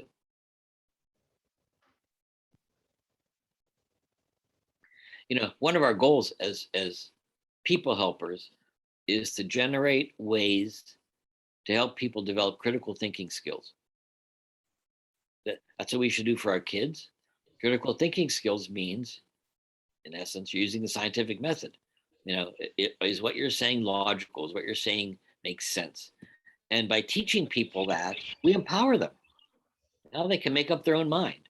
They can look at social media, the news, etc., and with critical judgment say, I'm not sure I believe that, or I do believe that, here's why, and they can articulate their position. And I think that makes them much less vulnerable to rumors and to conspiracy theories, etc. Even though, I hate to say this, but it's true, we're kind of wired to be fascinated by conspiracy theories.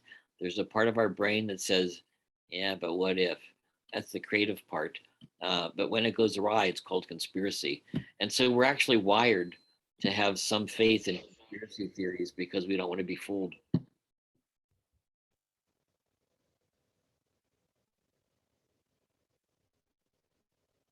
Dr. Zingaro, hi, I'm new. It's very nice to meet you.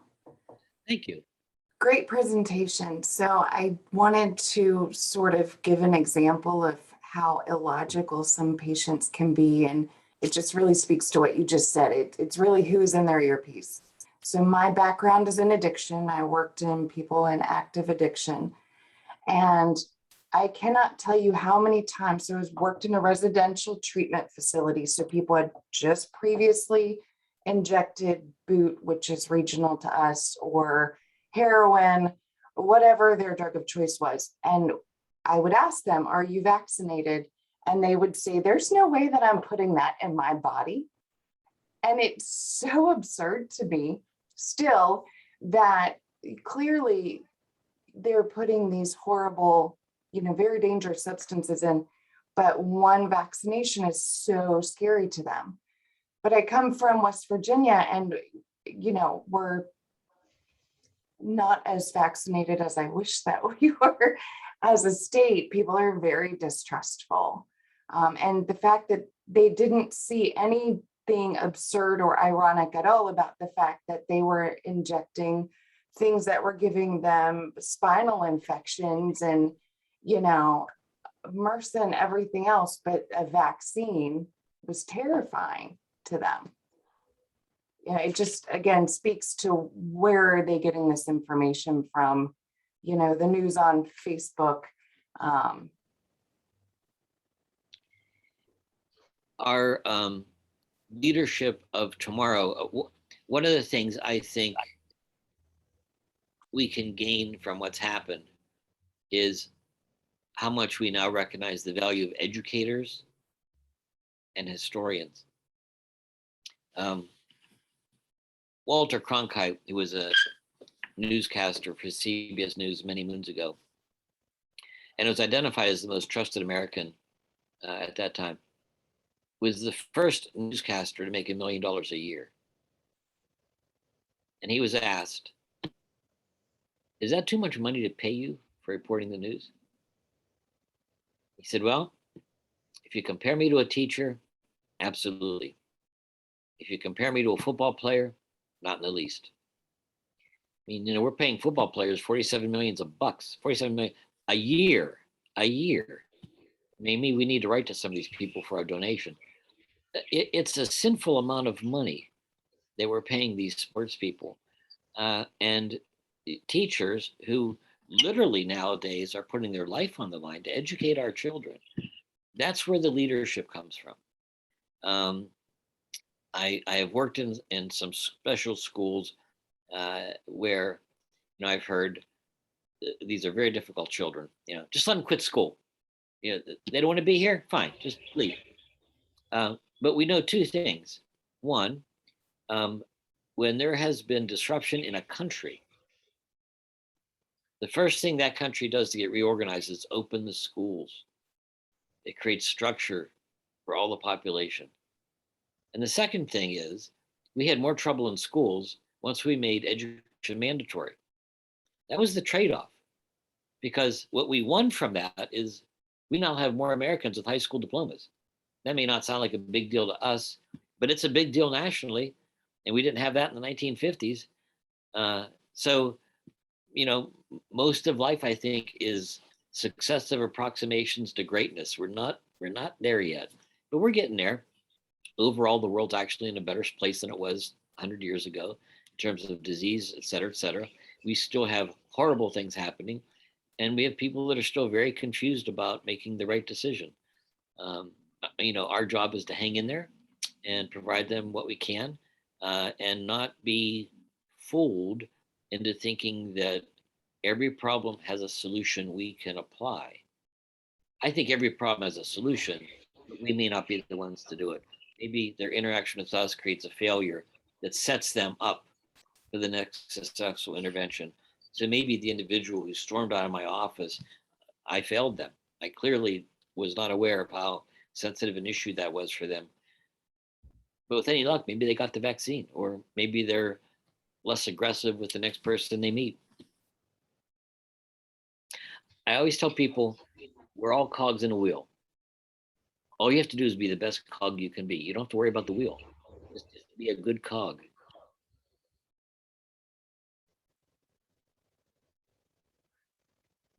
So I just wanted to say thank you. I found that fascinating. Some things I knew, some things I didn't know. And I just hope that if, people are on here and debating getting the vaccine, maybe they have, more information that they can make the best decision for them. So thank you. You're welcome.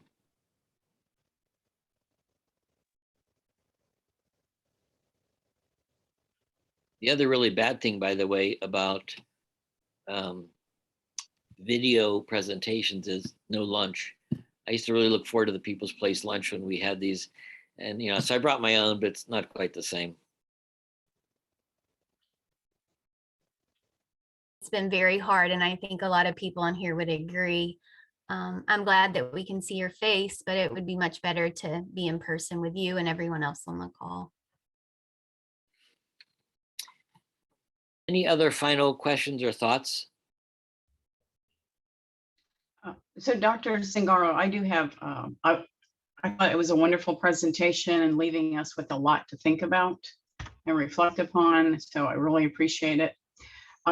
While you were talking, I was also talking about experiences, negative experiences that people have had, like the Tuskegee Institute, and how we can work with those experiences, people who have really had some terrible experiences around medical issues.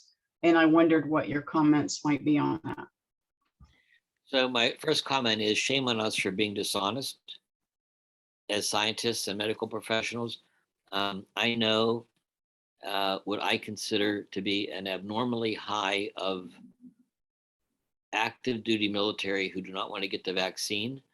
And some of that is because they were forced to get vaccines 15 years ago with Afghanistan and Iraq, and some of them got quite ill and were told that wouldn't happen. Shame on us. My wife always says, your lies will find you out. And I think, again, all we can do is be responsible for us.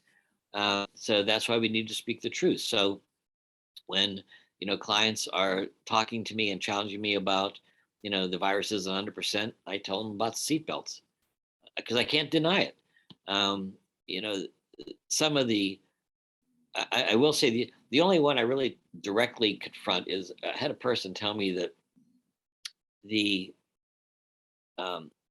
vaccine will put a little chip inside of you so the government can follow you. And my response was, do you understand how the vaccine is in vials? So there might be 10 shots per vial. And that would mean that when they put the needle in to draw out the vaccine, that these little chips line up so that only one at a time flows into that syringe to be able to get you later. And they just start laughing because it's absurd.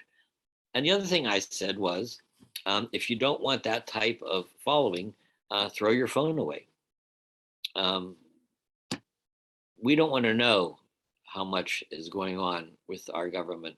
We just need to pray that we have good leaders and people make good choices. But to your point, Blanche, when scientists have lied to people or the government has lied, it creates a burden that they can't even begin to count. It's horrible.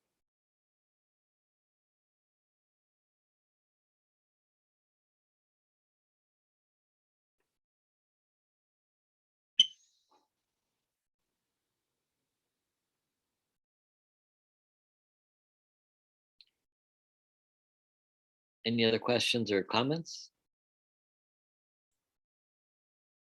Joe, you mentioned how you missed the luncheon and things like that. And as we try to get back to normal, do you have any advice for people on, that have been kind of like doing more isolation, more social distancing about as it's getting safer to emerge?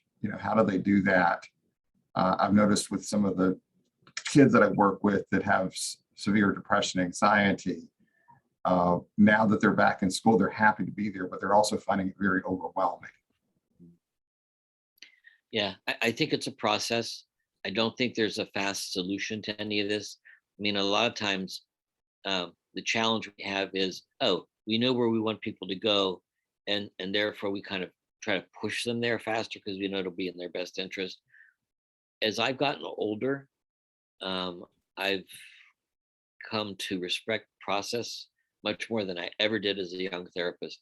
When I was a young therapist, I knew what to do, I knew what to tell you, and I darn do it. I'm much more considerate of what's going on, what's the pace, how can I help promote that? But I also tell people, you're going to need to push a little bit. Your comfort zone is defined as that point that if you go past it, you get anxious. So as you approach it, you start getting anxious. So if you only go to your comfort zone, over time it shrinks. So you need to know that the time for movement isn't when you're at zero anxiety. It's when you're at a modest level of anxiety. That's really when you need to be pushing forward. So I want to encourage people that what they are experiencing, fear, anxiety, etc., is the normal part of getting ready for the next movement. And we try to hang in there with them. I think people love to be encouraged. I think we need to find a way to do that.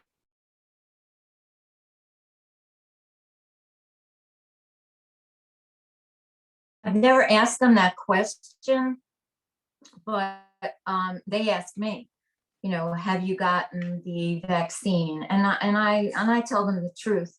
And then they tell me, well, I'm not going to get it for whatever reason. Usually my response is because of the fact that they'll tell me, well, this is my right. I have the right not to get the vaccine. And I let them talk and talk and talk. And I just look at them and I'm like, well, what about my rights? What about my rights? My right is to not get the vaccine. I don't want to get it. So but then they don't say too much.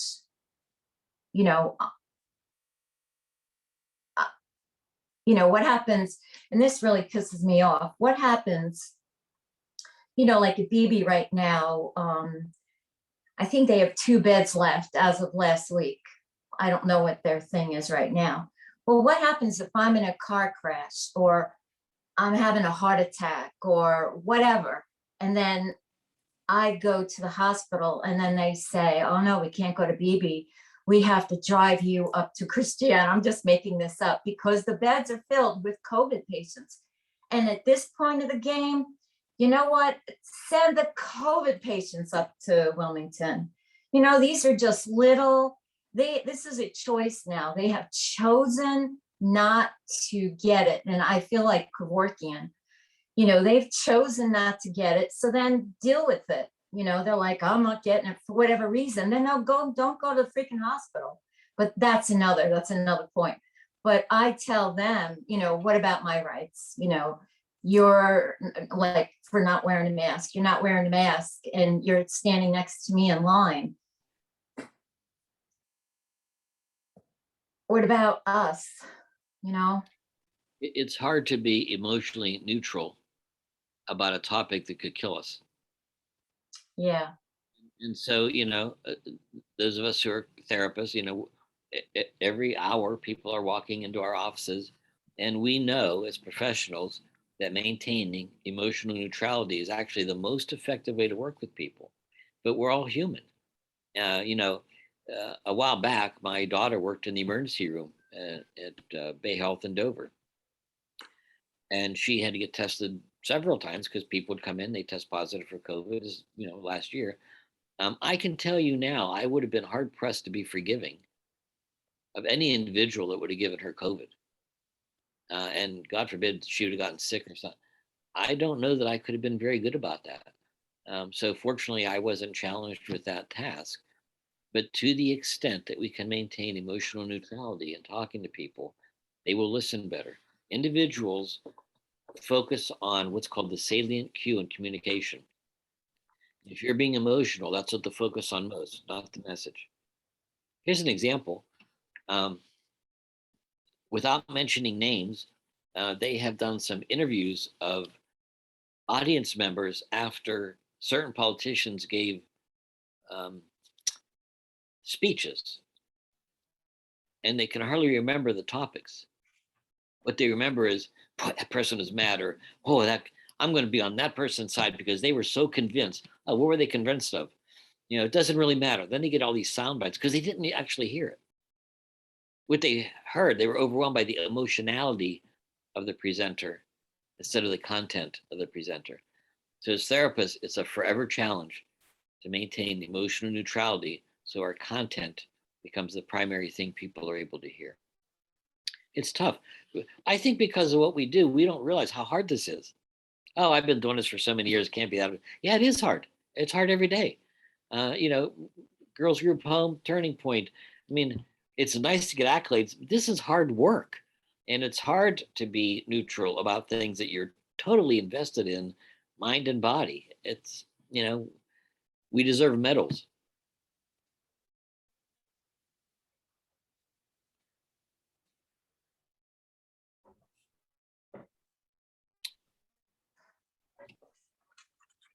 I want to thank the individuals for sharing and congratulations again, Stuart. I appreciate that. If there's nothing else, Mamie, I'll turn it over to you. Great, thank you. And thanks again. That was a wonderful presentation. I hope you all enjoyed it. And I think, sorry, I was just gonna, thank you very much again. I'm sorry, I'm trying to focus on getting the screen up. We are gonna take a break right now. We're asking that you're back at 10:40 promptly for us, and we'll, at that time, we'll hear the second keynote speaker for the day. Thank you and enjoy your break.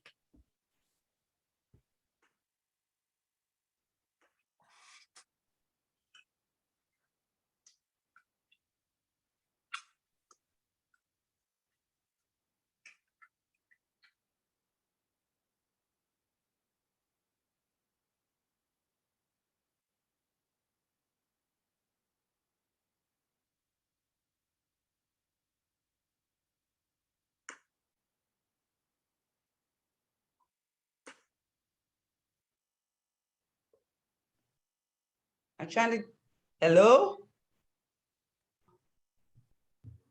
Hello? Yolanda? Hey.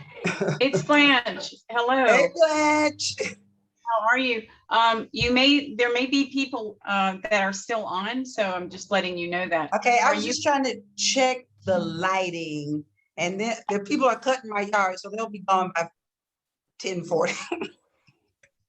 The people are Anyway, what, Yolanda? They're cutting my lawn. I don't know if you can hear it in the background. Oh, okay. I No, just wanted to see if my face was okay and the lighting was okay. So I can tune back out. I mean, the lighting looks good. Your walls appear to be like sky blue. Is that what they should look like? That's me. Look great. All right, I'm gonna take like another 5 minutes then and just kind of center myself, and then I'll be back. Okay, and I'm gonna be the person that introduces you. So Yolanda, and I'm sorry to ask you this, but the pronunciation I was going to use, I looked it up for your last name, was Piorcio. No, so it's like more like if you can say bus show, it's like not for show, like for show is like poor show, like bus show. It's poor show. Show. So it's a hard CH. It's a CH, not an SH. Yes. For show. Okay, terrific. Show, not show, show. Like a play, a show. Got it. For show. That's it. I'm glad I asked you because it would have had 3 or 4 syllables. So, but yes, feel free to go. There's a clock on the screen telling you when to come. And when it's time to start back, I will introduce you. All right, so thank you. Is your PowerPoint all ready to go? Yes, can I go ahead and put it up? Or what should I do? How do I get it up? I need to have it up before the time goes out. I don't know. Let me ask somebody for some help on that. I'll be right back. All right. Okay.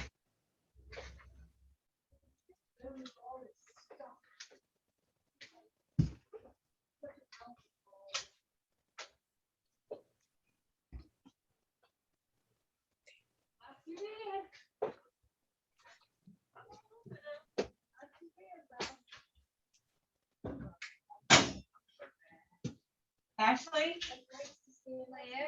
can you come?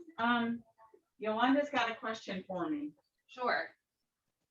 Good morning. Good morning. I'm sure you're having a welcome break. So Yolanda wants to put her PowerPoint up. and I'm on speaker, so. Stuart's sharing his, so as soon as Can she put it up while that clock? timer no, is she up? has to wait till that's Can you done. come and talk to her? Yeah. I'll stay back here. You're fine. Hi, Yolanda. It's Ashley. As soon as Stuart's done sharing this clock down for our break session, you will then be able to share your screen. So am I gonna be like sharing it while she's introducing me or sharing it while will I have a chance to put it up before I say something? You know what I mean? You can take a few seconds to do that, or you can put it up while you're being introduced, whatever you Yes, prefer. yes, while I'm being introduced will be great. Okay? Okay. All right, I'll see y'all in about 10 or so minutes. Thank you. All right.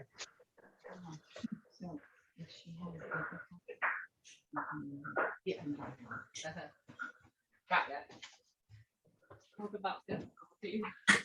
My laptop's not working. Oh, my Lord. And I don't know why my screen won't come on, but I almost hit a gear this morning. And I just. Poor thing. I'm sorry. I know. Good It worked morning. yesterday. I used it yesterday. But your laptop may, because mine just went corrupt.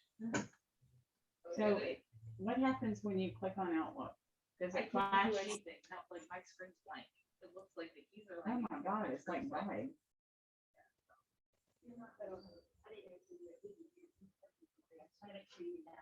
Were we saying anything we shouldn't? Okay. I'm gonna mute it. 90 people. I love your talk. 90.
It is my pleasure to introduce our next keynote speaker, Yolanda Porchio. Yolanda has over 20 years of experience as an inspirational speaker, trainer, and social activist. Okay, here we go. Yes. Yes. Yes. Okay. All right, thank you. I was practicing.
Hello? Is anybody there? We're here, Yolanda. I'm not sure Okay. when I'm supposed to start speaking. I'm not either. We're probably gonna wait a couple minutes to make sure everybody's back on. Okay, that's cool with me. Okay, Got the whole day set aside for you. thank you so much. Mm.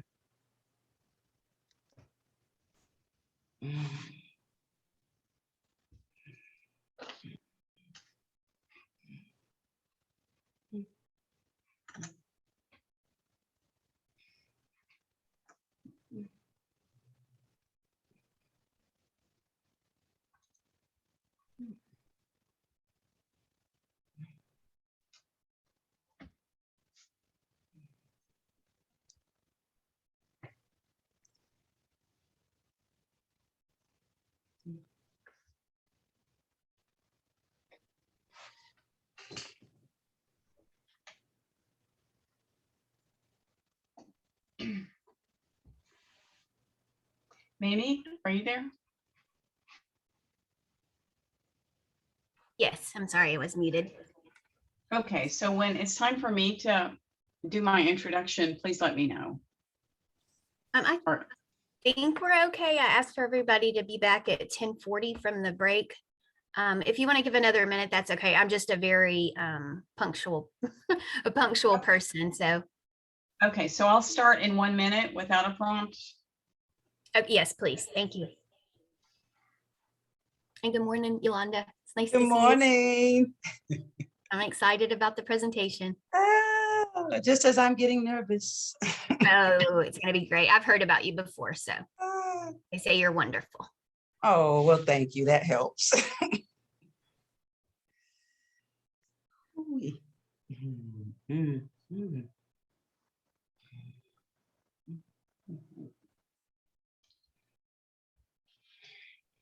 So good morning, everyone. I wanted to welcome people back from their break. I hope everyone's back from their break. I have the pleasure this morning of introducing Yolanda Porchio. Yolanda has over 20 years of experience as an inspirational speaker, as a trainer, and as an activist. Her areas of expertise include racial healing, the HURT series, diversity and inclusion, as well as emotional intelligence. As an activist, Yolanda has worked diligently to increase awareness of and commitment to ending racial, gender, and spiritual injustice in our entire world, including, of course, the United States. Yolanda is joining us from Florida virtually. We would, of course, love to have her in person, but we are doing this virtually. Please help me welcome this morning Yolanda Porchio as our keynote speaker. Thank you. Hello, everybody. Can everybody hear me? Can I get like a thumbs up, right? There are so many advantages to having an opportunity to go virtual, and there are disadvantages because I can't really pick up on the energy. And so, and this is a really intense topic. And so I'm going to kind of put you guys, since I can't see everybody anyway, I'm going to change this so that I'm just kind of seeing the screen, and we're just going to roll with that energy. Okay. So our title for today is The Cart Before the Horse, an examination of diversity and inclusion in our vocations.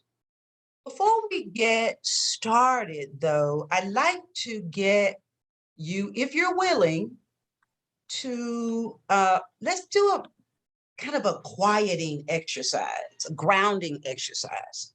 And if the idea of being wherever you are and, you know, being mindful or relaxing doesn't resonate with you, don't do it.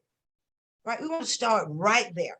If, you know, being calm in a work setting is too much for you, just stay with us, okay? But for those of us who are willing, and I think it's so important that we're grounded through this material because it's hard. I was listening to your previous speaker, it's emotionally hard. So let's see if we can sit upright. I can't tell if you can really see me, but the posture, we call it the Empress or Emperor pose in the world of Shambhala and meditation and mindfulness. And so you're upright, but you're not really stiff, but the chair is not, you're not leaning on the chair. You are holding yourself up. You have your hands in your laps. And all I'm going to do is ask you to tighten a certain body part and let it go. And once we're totally relaxed, I'm going to read a poem. And I want to give you the option of either reading it or just listening to me read it. And the poem is in honor of Indigenous Peoples Day. And I'll let you see who she is in just a minute. So let's see if we can relax. If you could focus your attention on your feet, pull all the muscles, especially your toes, in and tighten, tighten, tighten. Really engage your feet. This really depends on you. Tighten your feet, tight, tight, and let go. And some of this is using your imagination. So from your ankles to your knees, see if you can tighten the muscles in your legs. Pull everything in that you can and let go. From your knees, let's try to engage these big eye muscles, your bottom. Pull everything in. I promise you, you won't regret it. Tight, tight, and let go. Pull the muscles in your stomach, your chest, your lower back, middle and upper back, your spine. Pull everything in the middle. In, tight, tight, tight. And let go. Now ball your fist. Engage your wrists, your lower arms, your elbows, your upper arms. Just really tighten the muscles in your arm. Tight, tight. And let go. Now, a lot of humans hold tension in their shoulders. So we want to give special attention to our shoulders. Pull your shoulders up, engage your neck, pull everything in, tight, tight, tight. One more breath with our shoulders and let go. Mm. Mm. And now let's see if we can engage our heads, tighten the muscles in your face, just engage everything. Some of this is with your imagination, your ears, your scalp. And let go.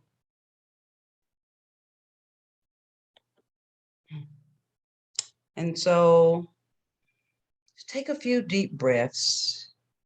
And this poem is by Joy Harjo. She is the poet laureate of the United States. She comes from the Creek Nation. Here's her poem. Remember the sky that you were born under. Know each of the stars' stories. Remember the moon. Know who she is. Remember the sun's birth at dawn. That is the strongest point of time. Remember sundown and the giving away tonight.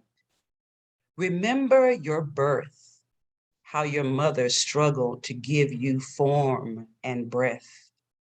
You are evidence of her life and her mother's and hers. Remember your father. He is your life also. Remember the earth whose skin you are. Red earth, black earth, yellow earth, white earth, brown earth. We are earth. Remember the plants and the trees. We all have tribes. They all have their tribes, their families, their histories too. Talk to them, listen to them. They are alive poems. Remember the wind. Remember her voice. She knows the origin of this universe. Remember you are all the people and all the people are you. Remember you are this universe and this universe is you. Remember all is in motion, is growing, is you. Remember language comes from this. Remember the dance language is, that life is.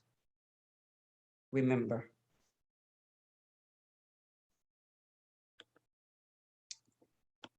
So I think that a lot of what we're going through in this nation and maybe even cross-culturally is about history and remembering or claiming or acknowledging. And so we're going to be talking about services. But before we do, I want to play with this word. And so let's just talk a little bit about mindset. Because once we get a lot of people together, different people's minds are in different places, right? Even reading that poem, if something about that made you feel uncomfortable, have a pen and paper with you so you can begin to note your levels of comfort.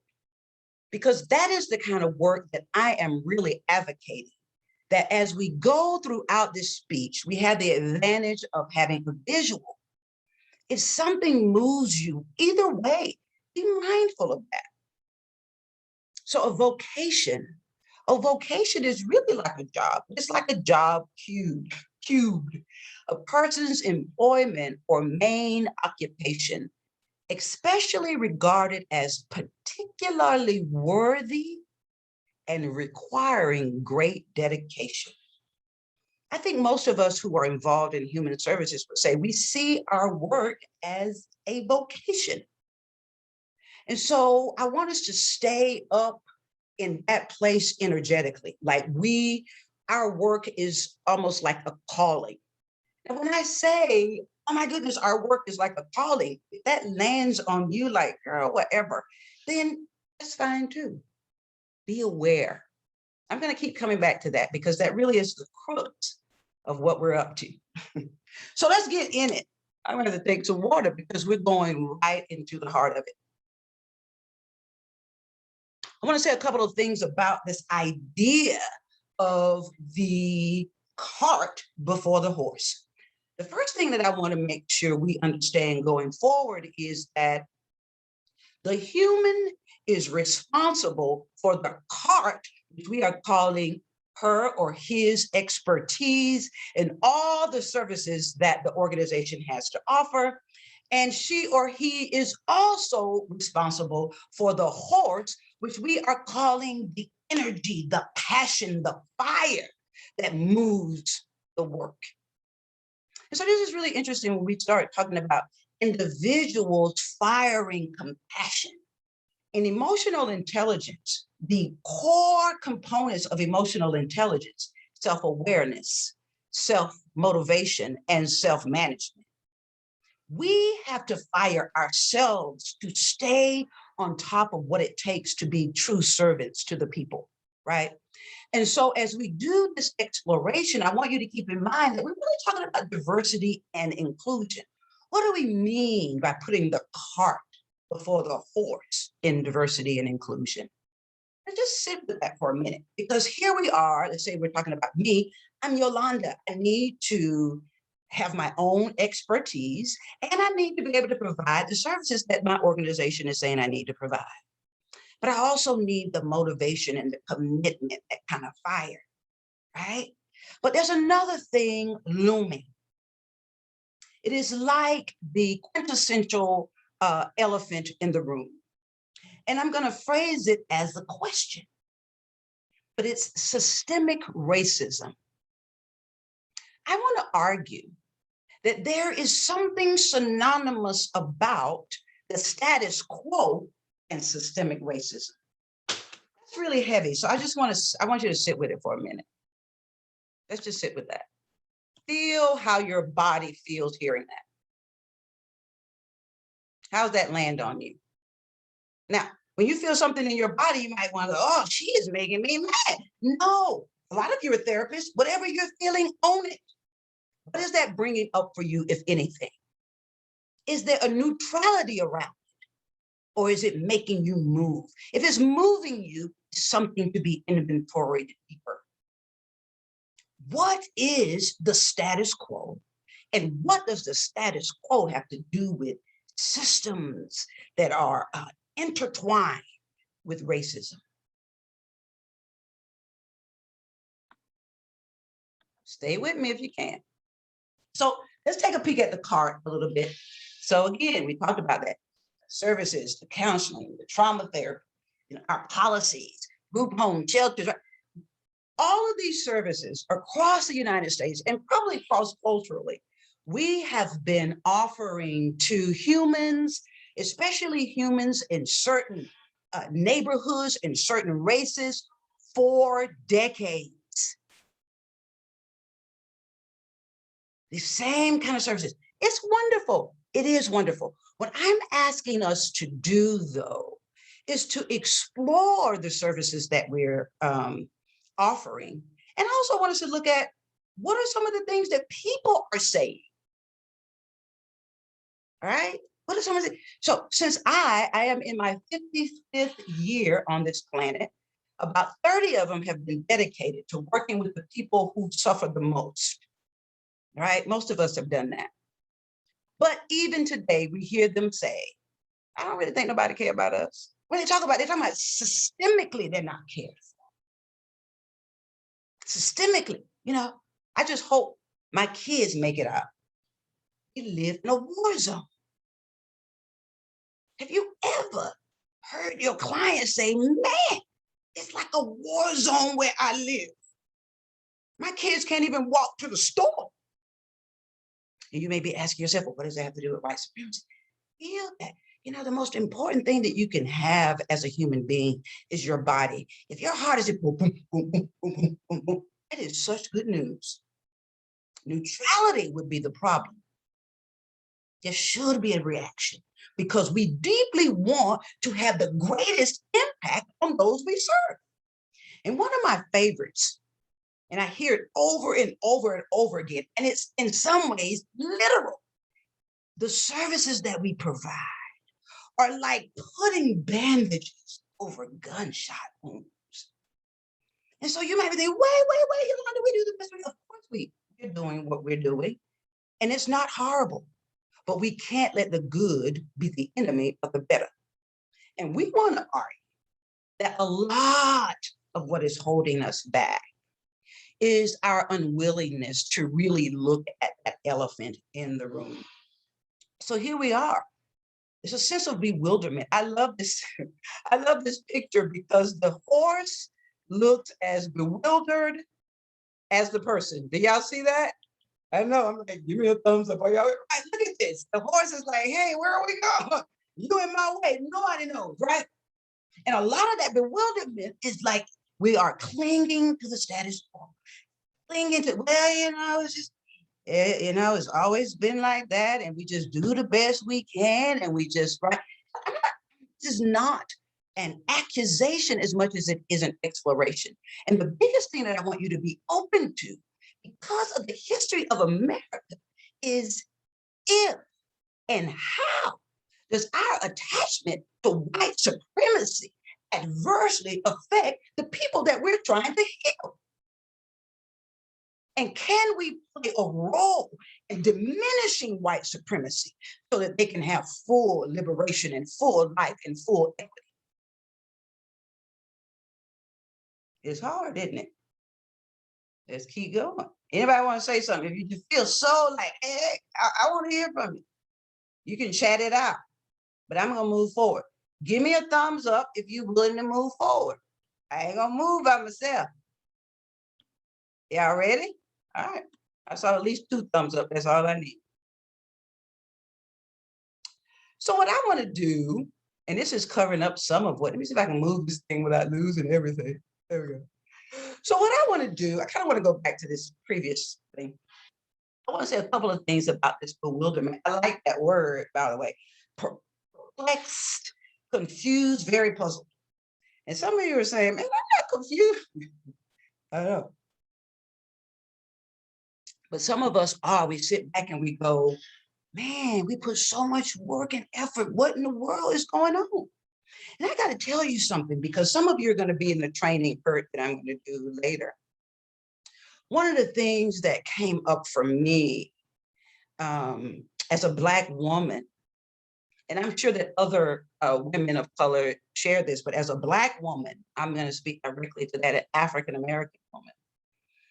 This feeling, as I just dug, all of COVID, I spent reading books on history, women in history, especially Black women in history. And this sense, and I really want to speak directly to non-white people, white supremacy permeates all of our consciousness, right? It's not just Black people. The status quo is something not just white people, status quo is something we all fall into for survival. We just don't question it, right? And so when I examined that for myself, I'm like, my goodness, how could I not have seen the systemic realities that so many African Americans are under, right? And it's like, a part of me didn't want to see, as I looked at that history and I looked at the fact that every single body that was enslaved during enslavement came out of bodies like mine. All of the wealth that was created as a result of that unpaid labor. And as a group, African-American women and men do not have the resources to go into America's ghettos and restore our children. And there's something painful about it. And I want to put it out there because I think it needs putting out there. The ghettos, American ghettos, are hells.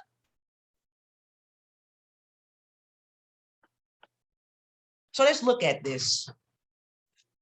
I want to look at this again from a more, kind of a systemic perspective. This is from the work of, I don't know if I'm saying his name right. I know somebody in the audience will help me. I would say Paulo Freire. He is,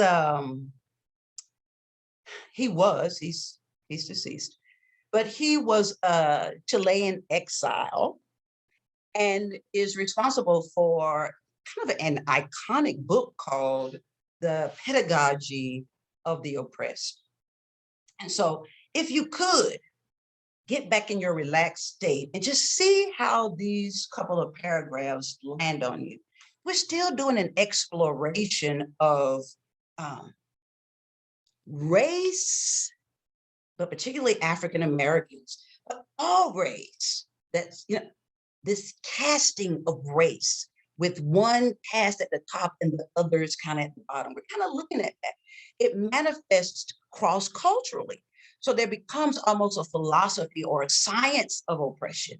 And I think more than anything, Paulo was able to really get to the science of oppression, whether we're talking about male oppression or white supremacy or heterosexual supremacy. We're primarily focusing on race today. So he says, during the initial stage of the struggle, the oppressed, this is so interesting, the oppressed, instead of striving for liberation, tend themselves to become oppressors or sub-oppressors.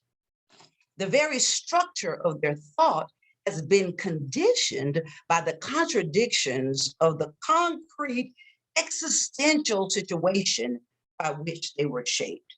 Kind of intense, isn't it?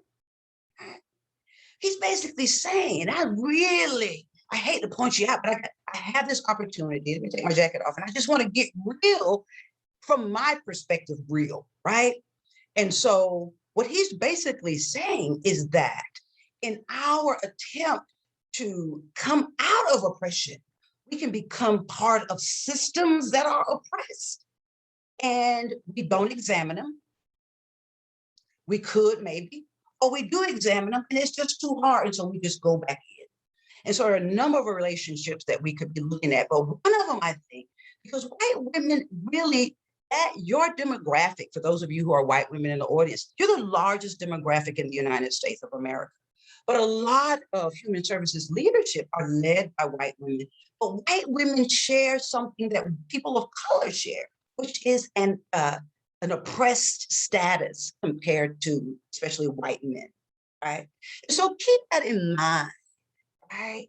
The same thing for me. Just because I'm Black, right? That doesn't mean I don't need to look for the oppressor within. How have I internalized the casting of race? I hope you're with me because I have to move on. They're ideal. And so I gotta tell you, this is so interesting to me. Bell Hooks is one of my favorite Black theorists. And she loves Paulo, and that's how I really got hooked on him. I was like, oh man, I got to check him out since she loves him so much. But she did a whole essay on people criticizing that Paulo was sexist. And I thought she did a wonderful job in defending him. And so that might explain some of this language. I'm like her though. There's something about it that's sweet and poetic. And so not the men part, but just the way he writes. Their ideal, this is the oppressed, is to be men or women. But for them to be men or women is to be oppressors. This is their model of humanity. This phenomena derives from the fact that the oppressed, at a certain moment of their existential experience, adopt an attitude of adhesion to the oppressor.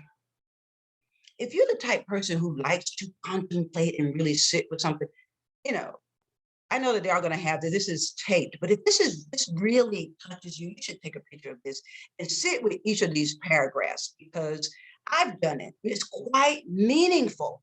If I am willing to assess myself so that I can be of greatest service to the others, this is powerful work. He says, under these circumstances, the oppressed, they cannot consider the oppressor sufficiently clearly to objectivize him. This is some interesting language. To discover him outside themselves. He is so intertwined. I'm saying he, but I really mean this energy of who's at top and who's at bottom and who should be in control and who shouldn't be in control and what Black means and what white means and what brown means, right? how do we get outside of that to examine that? This does not necessarily mean that the oppressed are unaware that they are downtrodden, but that their perception of themselves as oppressed is impaired by their submersion in the reality of the oppression.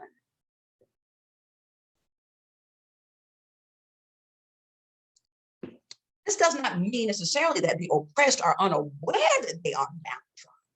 What that feels like women, especially women with power. There's a sense of downtrodden. It's so interesting when issues about reproductive rights come up. Right? Women seem to be more of a minority then, right? I'm not teasing you, but I am. It's like, keep in mind always that there's stratification in work, at work, right? Because one of the things that Paulo says is that it is only the oppressed that are going to free us. But let's go back to this.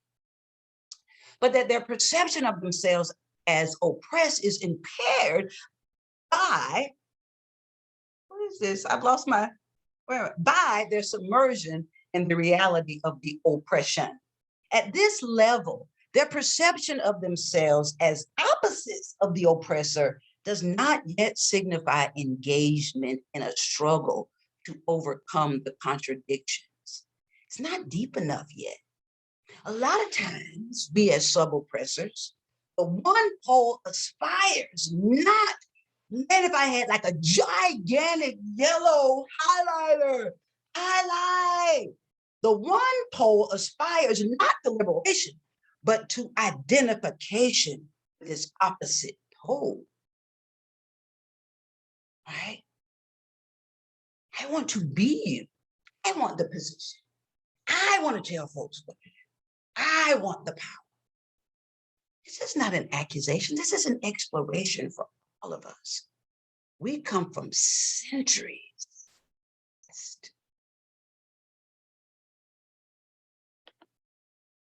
And so this comes from Cast.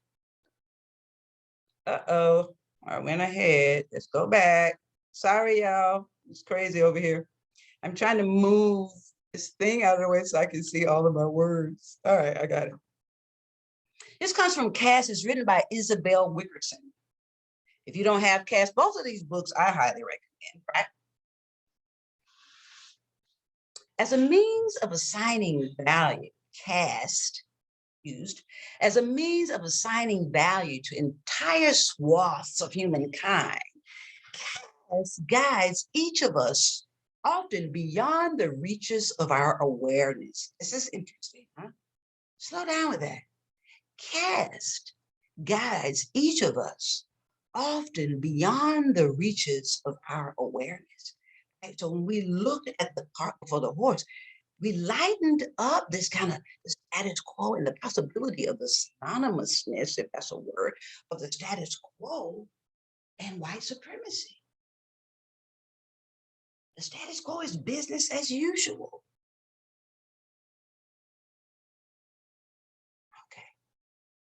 It embeds into our bones an unconscious ranking of human characteristics and sets forth the rules and expectations and stereotypes that have been used to justify brutalities against entire groups within our species.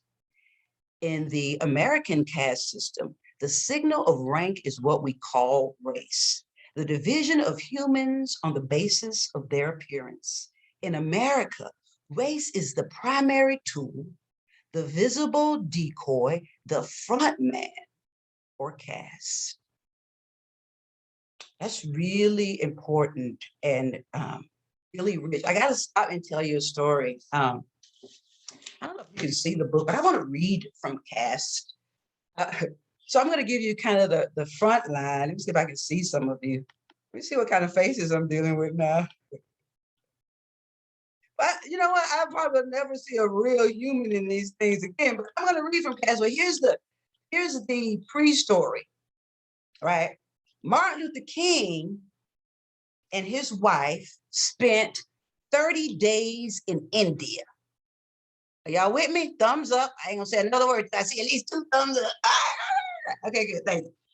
So Martin Luther King and his wife have gone to India And Martin Luther King has gotten up with a young man who we used to call these people untouchables, but now it's the deletes, right?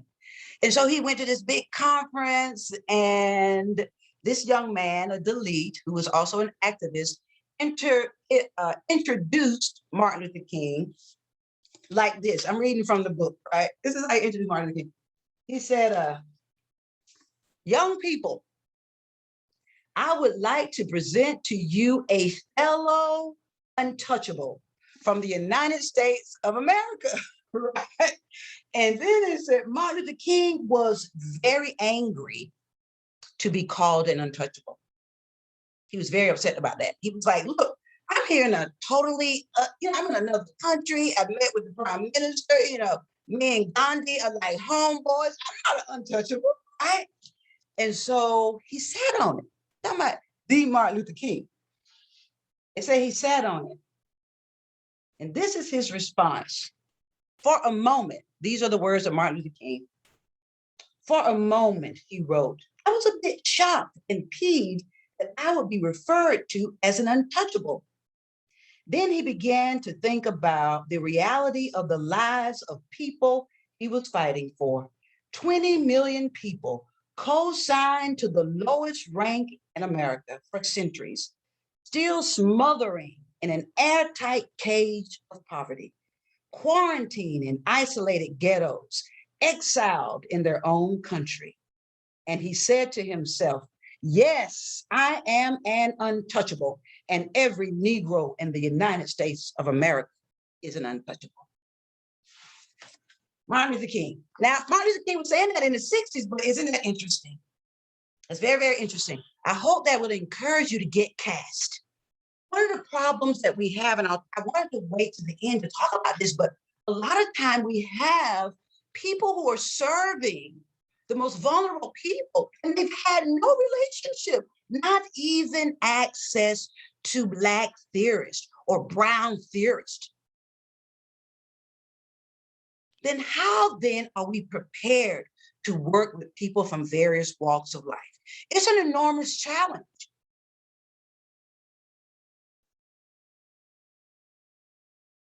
The untouchables.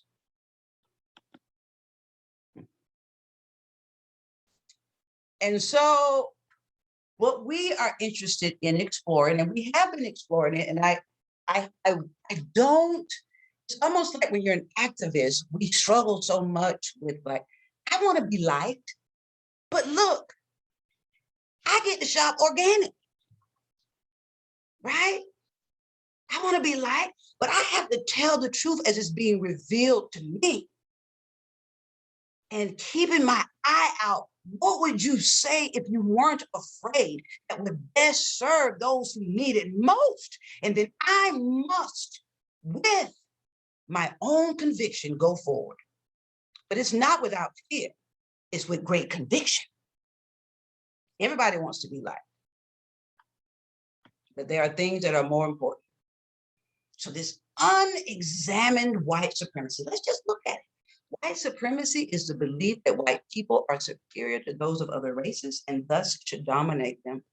The belief favors the maintenance and defense of white power and privilege. By the way, we'll get to that later, but defensiveness is one of the greatest protectors of white supremacy. There's a woman that we'll be looking at here in a minute who came up with a whole list of what white supremacist culture looks like in organizations. She's a white woman, Okun. We're going to look at some of her stuff, right? And one of the things she talks about, what are we defending? I love that because I get defensive a lot in my relationships, which is why I'm not in a romantic one right now. Right? But when I am, I really try to ask myself, what are you defending? What's scary for you, Yolanda, when you contemplate this? I think it's also important that when you start studying history, that there was some scientific racism which has been disproved. But I don't want to go into all this stuff about colonialism, but it's when we want to have power, there's certain dynamics. And we are under, my son likes to do this thing where he's like, yeah, mommy, if Black people were in control, it's true. We're not talking about that. We're talking about what we're dealing with now and how we can improve the services that we have now. So white supremacy is the fuel that maintains America's caste system. There's a lot to take in here, right? There's a lot to take in here. But if you can't hear it, you can't heal it. If you can't hear it, you can't heal it. And so we are exploring the relationship between white supremacy and the status quo. So one of the things we want to ask ourselves, oh no, not that. So here's a quote by someone that a lot of you love. The unexamined life is not worth living. Socrates. And so the rest of the day is just about the rest of the day. The rest of this hour, where are we? Okay, I got time. How much time do I have? The rest of our time together really is about me helping you do some deeper exploration. And the biggest thing that we want to explore is systemic racism, status quo. How do we search that out? Do we want to search that out? And so I was walking in the woods the other day and this came to me. And so I hope that you can get with it because I mean it in love. The next slide. We must ask ourselves, am I a status quo hoe, digging ever deeper into things as they've always been? The status quo hoe, right? Now, I tried this on my friends, right? My friends, they're like, okay, so I did do a test group first before I sprang it on you. I love the status quo hoe because you'll remember it. Even if you feel offended by it a little bit, right? Don't forget there's a hoe on the picture, right? You'll still remember it because you cannot get to the core of who you are without digging. Digging ever deeper into things as they've always been. The status quo hoe. Let's sit with that for a minute. Okay. But now, we can take that same hoe and deeply invest in digging first inward and then into the systems in which we play roles. If we want, we can examine our racial conditioning and transform it. No revolution will happen out there that is not preceded by an inner revolution.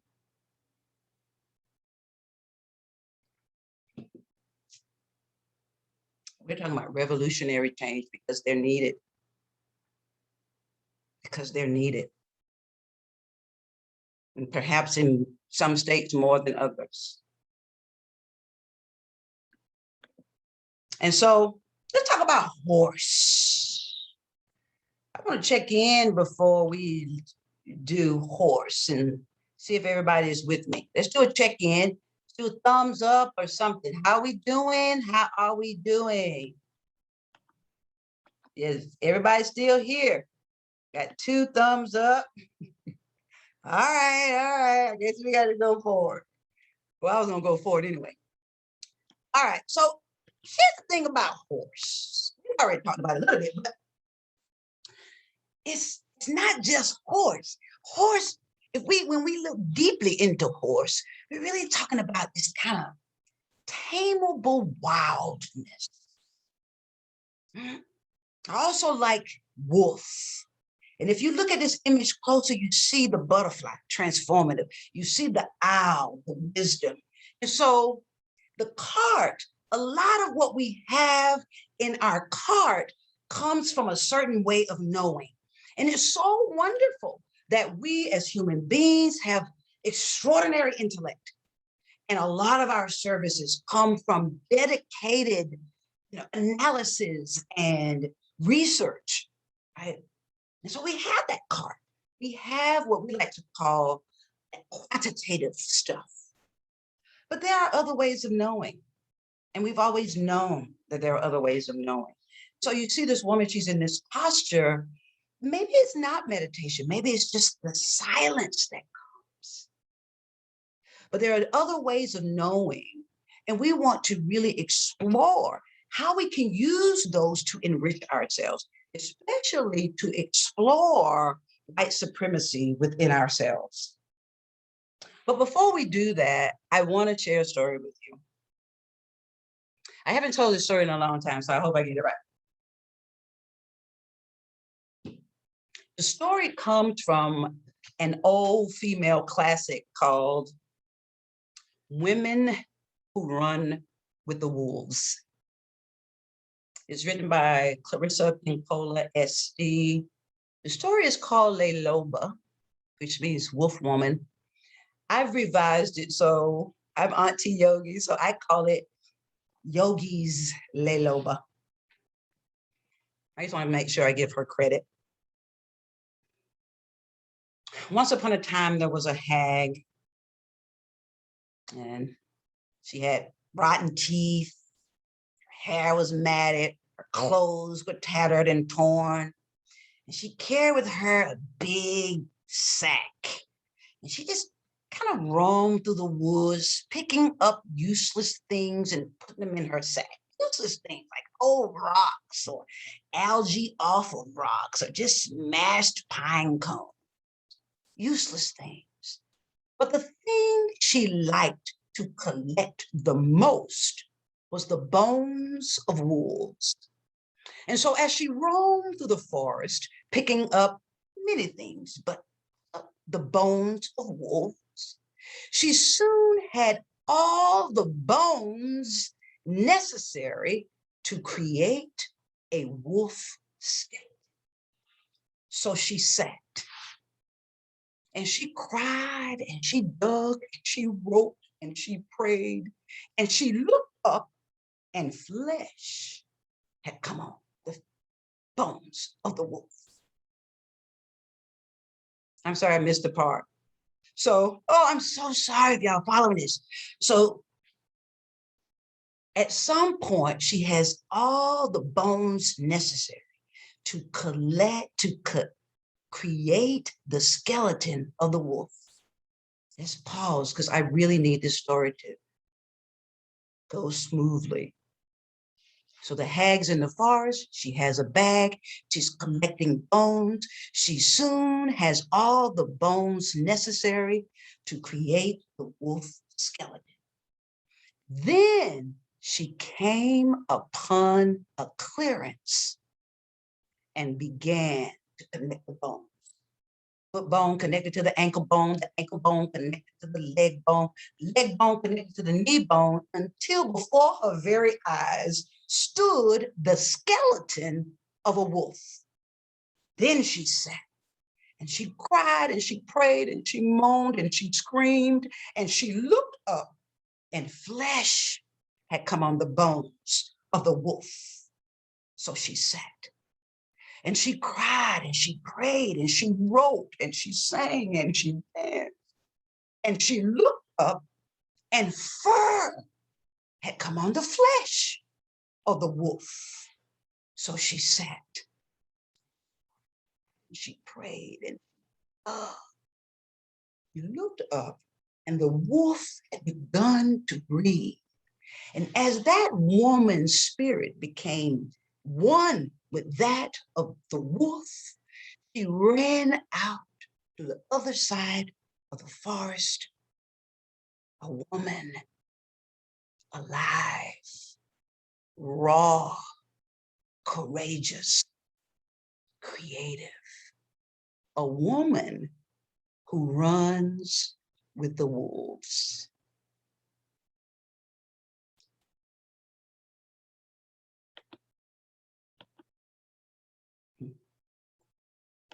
All right. I messed that up. I gotta know if you're still with me though. Give me a thumbs up if you got the story. I gotta have a thumbs up before we move on.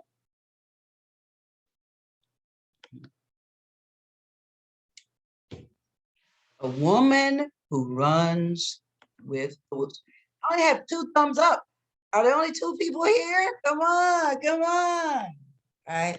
And so we're really talking about this other way of knowing, contemplation, silence, stillness, trusting in nature. Some people would like to call their own religion into this, but it has to be something else that fires us. It says, you know what? For the sake of those I serve, I will examine for white supremacy. I will examine for male supremacy. I will examine for supremacy. There has to be something bigger than you, but it can't exist without you. You have to fuel that. You have to read about other people. You have to want to know about indigenous people. You have to want to know, how did America come to be America? What tragedies? If we can hold on to all the wealth and the beauty and the innovation, we've got to be able to own the trauma. Right now, today, we're struggling with, is this Columbus Day or Indigenous Peoples Day? There's a reason for that. And until and unless we really start taking in who we are, not who we were, but who we are, and really look at today, how does this idea that white is supreme? It's not white people. White culture is not better than other culture. It's just another culture. This is not eliminating white people. It's all people are people. And so what Le Lobo is about is not just going to school, but spend time in silence and really look at deeply your preparedness to work with people from various walks of life.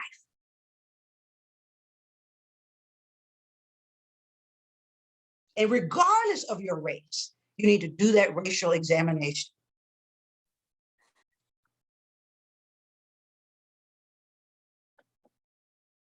So I wish we were face to face, because then I could ask you, right, some questions, but I just wanted to sit here with that for a little bit. I wish I could see comments, right?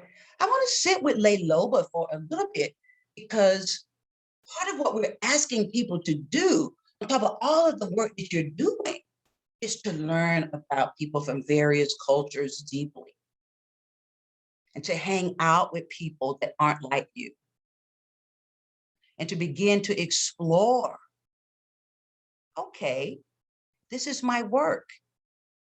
One of the things that I like to do, and on our entry call, we talked about it, imagine, especially if you're in the dominant group, imagine, if you will, as we go forward, if all the leaders in your organization and across your state, when you look at the leadership, imagine if it was 90% Black or Native American.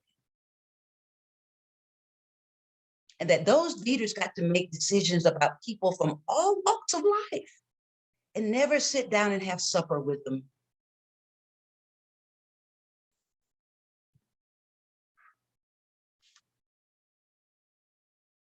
This is about getting deeper. This is to get moved about what privilege cost people of color too. So I just want to look at a couple of areas. I don't know where I am on time. I wish somebody would at least let me know. Oh, you got 10 minutes. I think I got, am I done at 12? If I do, I got 30 minutes. So that'll be great. I'll leave some time for questions. Our upbringing and diversity and inclusion. So here again, if you can do it, it may be hard right now.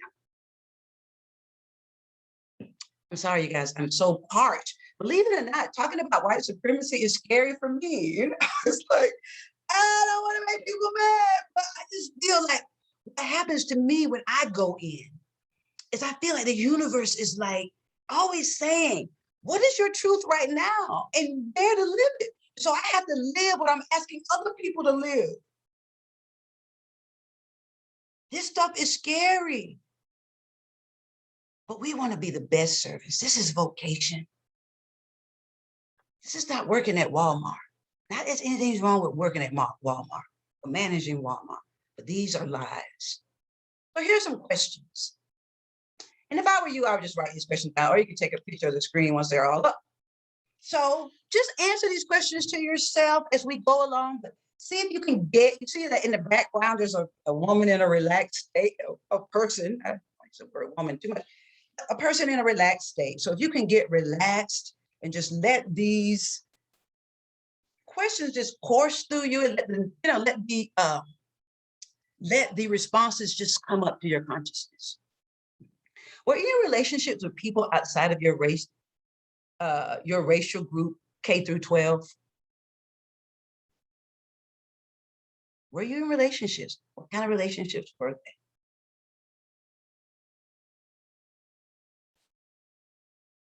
What did you hear your caregivers say about Black people and other people of color?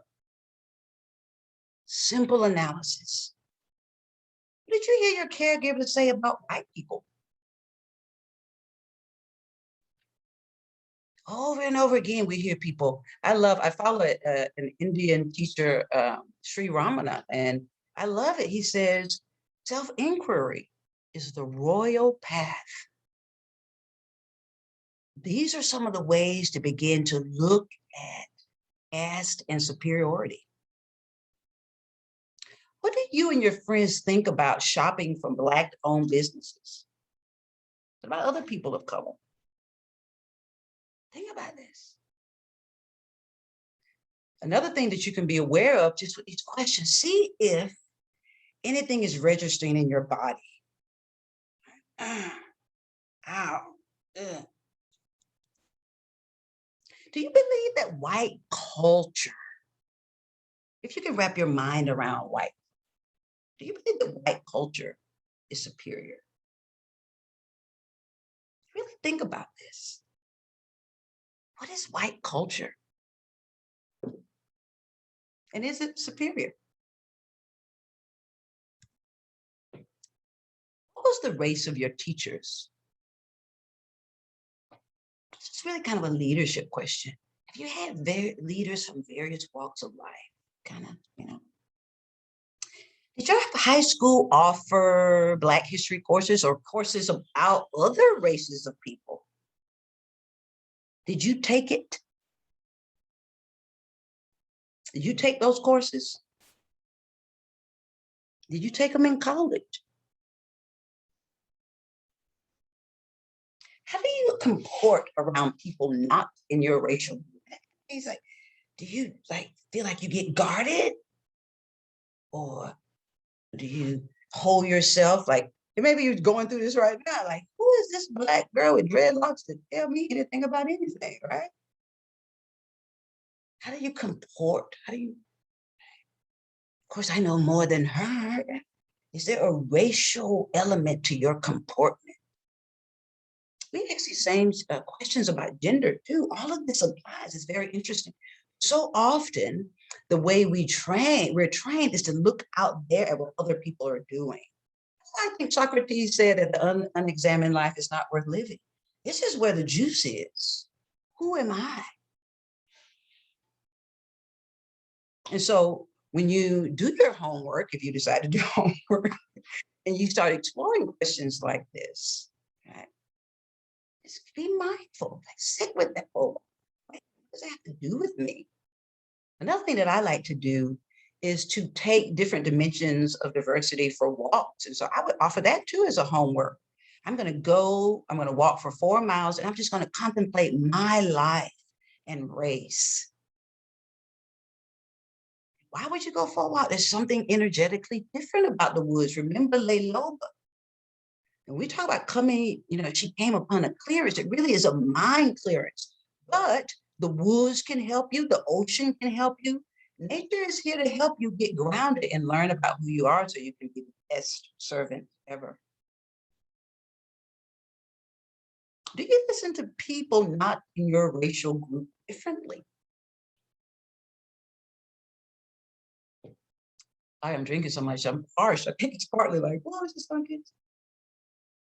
So I just want to say a couple of things about education. Apollo, I may be able to look at a couple of you while I'm doing this one. So Apollo, this is the book. Can y'all see the book? Can't see myself, so I don't. Let's see. Okay, so you can. So Yes, and I highly recommend, I can't see myself or I could adjust it.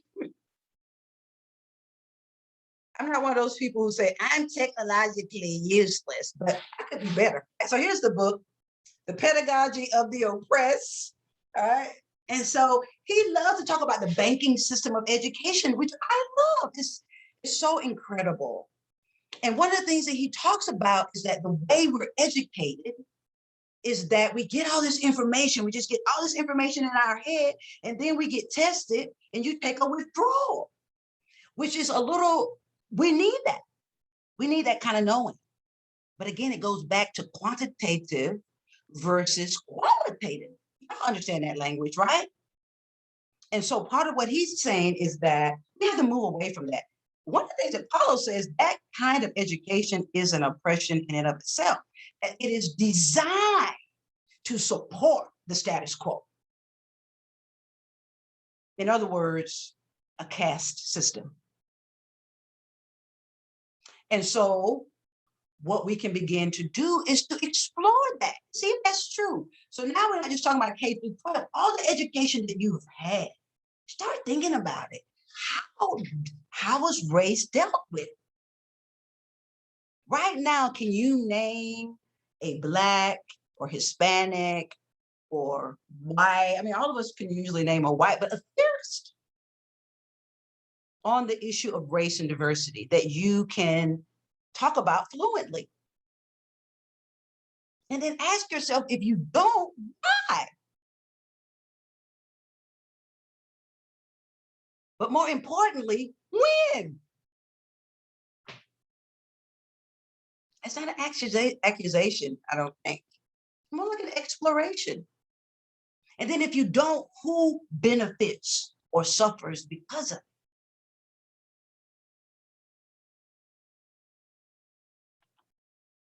This is another book. I don't know this guy's name, and I really don't want to pick up my phone, but you probably have read it. Have y'all read The Tyranny of Merit? If somebody would just give me one thumbs up, I would be so happy. I might have to look at my phone. I listen to all my books I have on Audible, and I have a book, but The Tyranny of Merit, I don't mind. I really want to give you his name because he is, I got to look at my Audible. He is so courageous in challenging. I got to find him and make my point. But write that title down at least. The Tyranny of Merit is by, oh my God, maybe I don't have it. Okay, here it is. The Tyranny of Merit is by Michael J. Sandel, S-A-N-D-E-L. I think he went to Princeton. But one of the things he talks about is that our whole country is being run by people with degrees. What's up with that? And sometimes when we hear that, we're like, of course, we're the smart ones. But there are more people. If we look at the pyramid, there are more people at the bottom of the pyramid, but we don't see their voices in the creation and the healing of a culture. So many people, when you go out into ghettos or in the rural areas and you really start talking to the people, you might hear something like, white people create the poverty and then they turn around and heal it. So interesting. And so this tyranny of merit is about, and he's a white guy. He's reading his own book, which I don't think was a good idea because it's hard to get through. But he's basically saying, when do we hear from the voices of those who don't have degrees? And how awful is that now that getting a degree is so costly? And more people are being left out. But the people who have wealth are not being left out, which means that sum total, when we start talking about competing for schools, we have people who get the degrees who not only do not know people of color, haven't hung out with people of color, they haven't read books by people of color. And more, they won't have gone to school with people of color, or at least enough for them to establish relationships with. We need to be on the lookout for that. Every time we get a move forward, we start moving back. So you can research this for yourself. We are becoming more and more, our schools are becoming segregated again. And I don't care, you can get mad if you want to. I'm so sad and scared about the school to prison pipeline. I just heard a senator say the other day, we are pushing people into the prison, the criminal justice system, not trying to keep them out, including our children. Yes, ma'am. As an old Black gal, that hurts my feelings. I'm sad about it. It's heartbreaking. And so often when we look at, you know, places where people who don't have a lot of money live, I don't even know if I want to call them ghettos, right? But we look at those places, our minds go directly to pathology. It's the family, it's those people. And we fail to look at systems, especially looking at how white supremacy is playing its role in these systems. And so here's something, I know. So look, this woman, this is my last little thing. And y'all are like, oh my God, how much more do we have to take? So this is a white woman. It's almost like, does that make it better? Anyway, you can Google this and get a lot more information. I'm just gonna highlight it. And I'm gonna close out with that poem and then give you guys a chance to ask me some questions. I almost hate to ask questions because things can get really crazy, but I'm gonna try to manage questions well. So this is what she discovered. Dr. Kema Okun is known for this, and I want to make sure I give her credit, white supremacy culture. And she did lots of research, and these are kind of like her takeaways from the research she did on what is white supremacy. And so this is an interesting tool then to begin to, so we talked about looking individually, like doing introspection. This is a tool that you can use to do some investigation of your own, the culture of the organization. So here's what she came up with. White supremacy culture at work. Defensiveness and denial, number one. Don't be upset if you're defensive. See if you can, it would be so beautiful for you if you could feel that defensiveness and just breathe through it. It's a conditioning. Just breathe through it. It may even physically hurt. But like, you know, open up and just see if you can hear at a different level. Each of us are coming into these caste systems, but we are responsible for what we do once we get here. And so saying that I didn't, you know, I wasn't around during enslavement, or I wasn't around during Jim Crow, I wasn't around during the genocide of Native Americans, it's not gonna cut it. We've got to look for how white supremacy is manifesting itself now. So the fear of open conflict, I love that so much. There's an issue and we need to talk about it, but we don't want to be openly conflicting. And then that's when, and I should be happy for it because so many people pay me to kind of deal with, you know, cultural toxicity. But if we can't talk about these things openly, then they go underground and really create the kind of toxicity that few of us can survive in the workplace. It's need for objectivity, right? The measurability of things, right? Sometimes things count and they can't be counted. They measure and they can't be measured. The idea of perfectionism, the worship of the written word. That's just a written word, but you need to prove it, prove it, prove it, prove it. It's not bad, but it's something to consider. And, you know, when I do my analysis of white supremacy, I usually look at just three things, and they're kind of the prongs of capitalism. A lot of sociologists say that we in America are extreme about these three legs on the stool, and they are consumerism. And you can play with this in your mind too. Consumerism, competition, and individualism. That our culture takes those energies to extreme, and that they are a big part of white culture is the value of the individual. Not just white culture, but paternalism. I love that, thinking that, you know, as a collective, you have the answer. You don't really need the input of the others. We've already read the books. We know what to do. And so I'll just read all of them and then we can move on. Defensiveness and denial. I'm the only one. One right way. Power hoarding. A right to comfort. Over the years, people have said to me over and over again, whenever something gets kind of tight, and I don't mean to signal you out, but this is what I hear, you know, everything will get shut down because a white woman will cry. It's almost become a phenomenon, right? If you cry, it's okay, but be aware of what's going on when you do. Who has a right to comfort? What is that? Think about that. Either or thinking, individualism, we already did that. Progress is bigger or more. And this is a big service issue, that we will try to do more things versus the quality of the things. And one of the things that race activists like me look at, right, is how close do we get to liberation? And so when we look at communities, we know that communities who are the poorest need entrepreneurship. They need emotional health. They need good quality emotional treatment, like trauma therapy, EMDR, right? And so the quality of what they need versus trying to get something to everybody. Then a sense of urgency. I have a sense of urgency about really dealing with this phenomenon.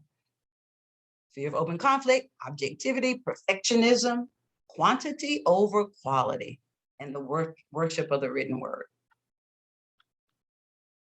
And so I'd like to do an official closing, and then I'll open it up and you can, if you want to, talk to me, ask me some questions.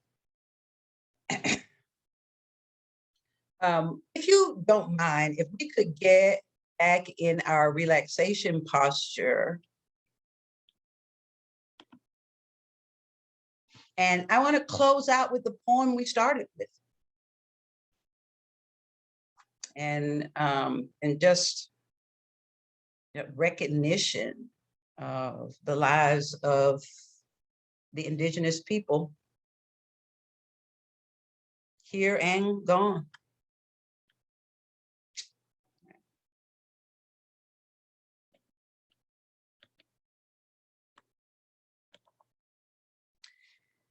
Remember the sky you were born under.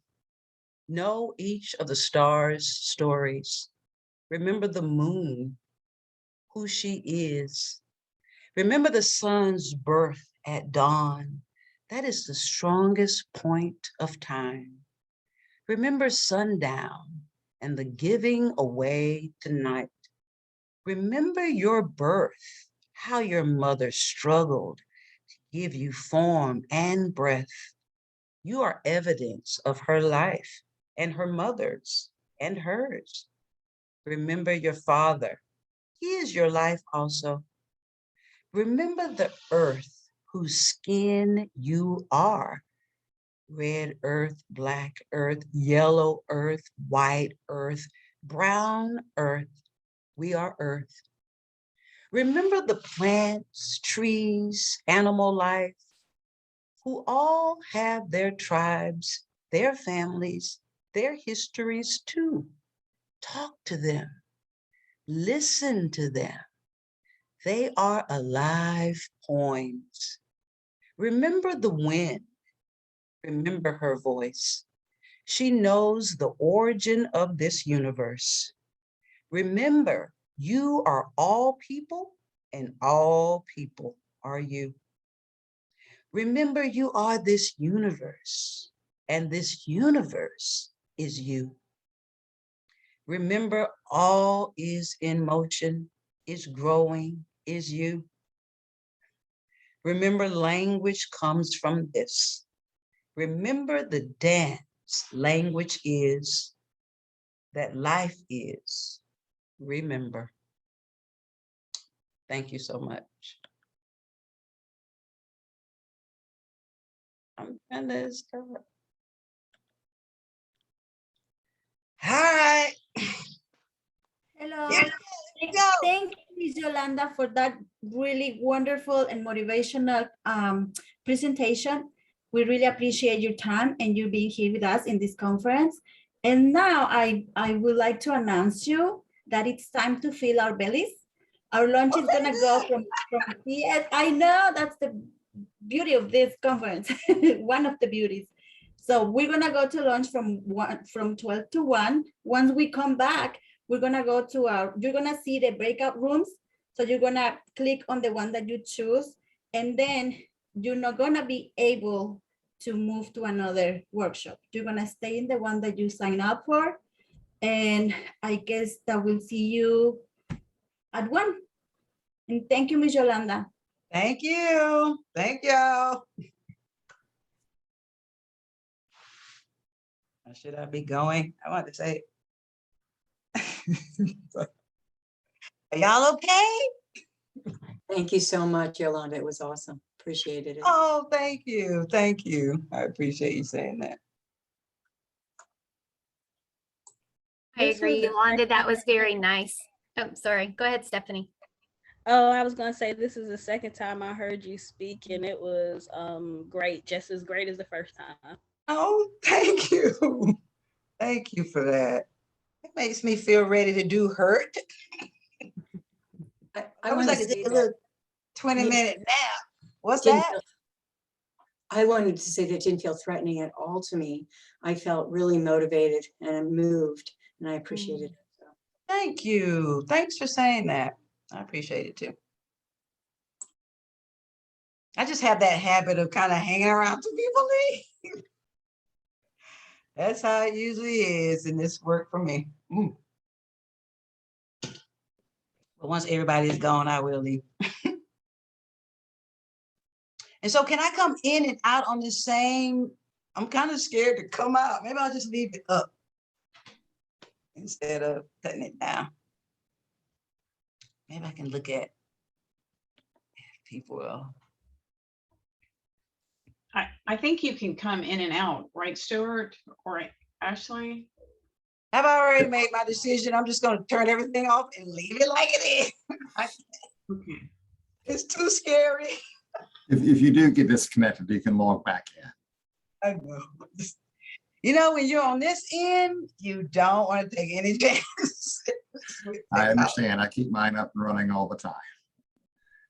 But I am going to go. I got to prepare for her. Thank you so much. Oh, thank you.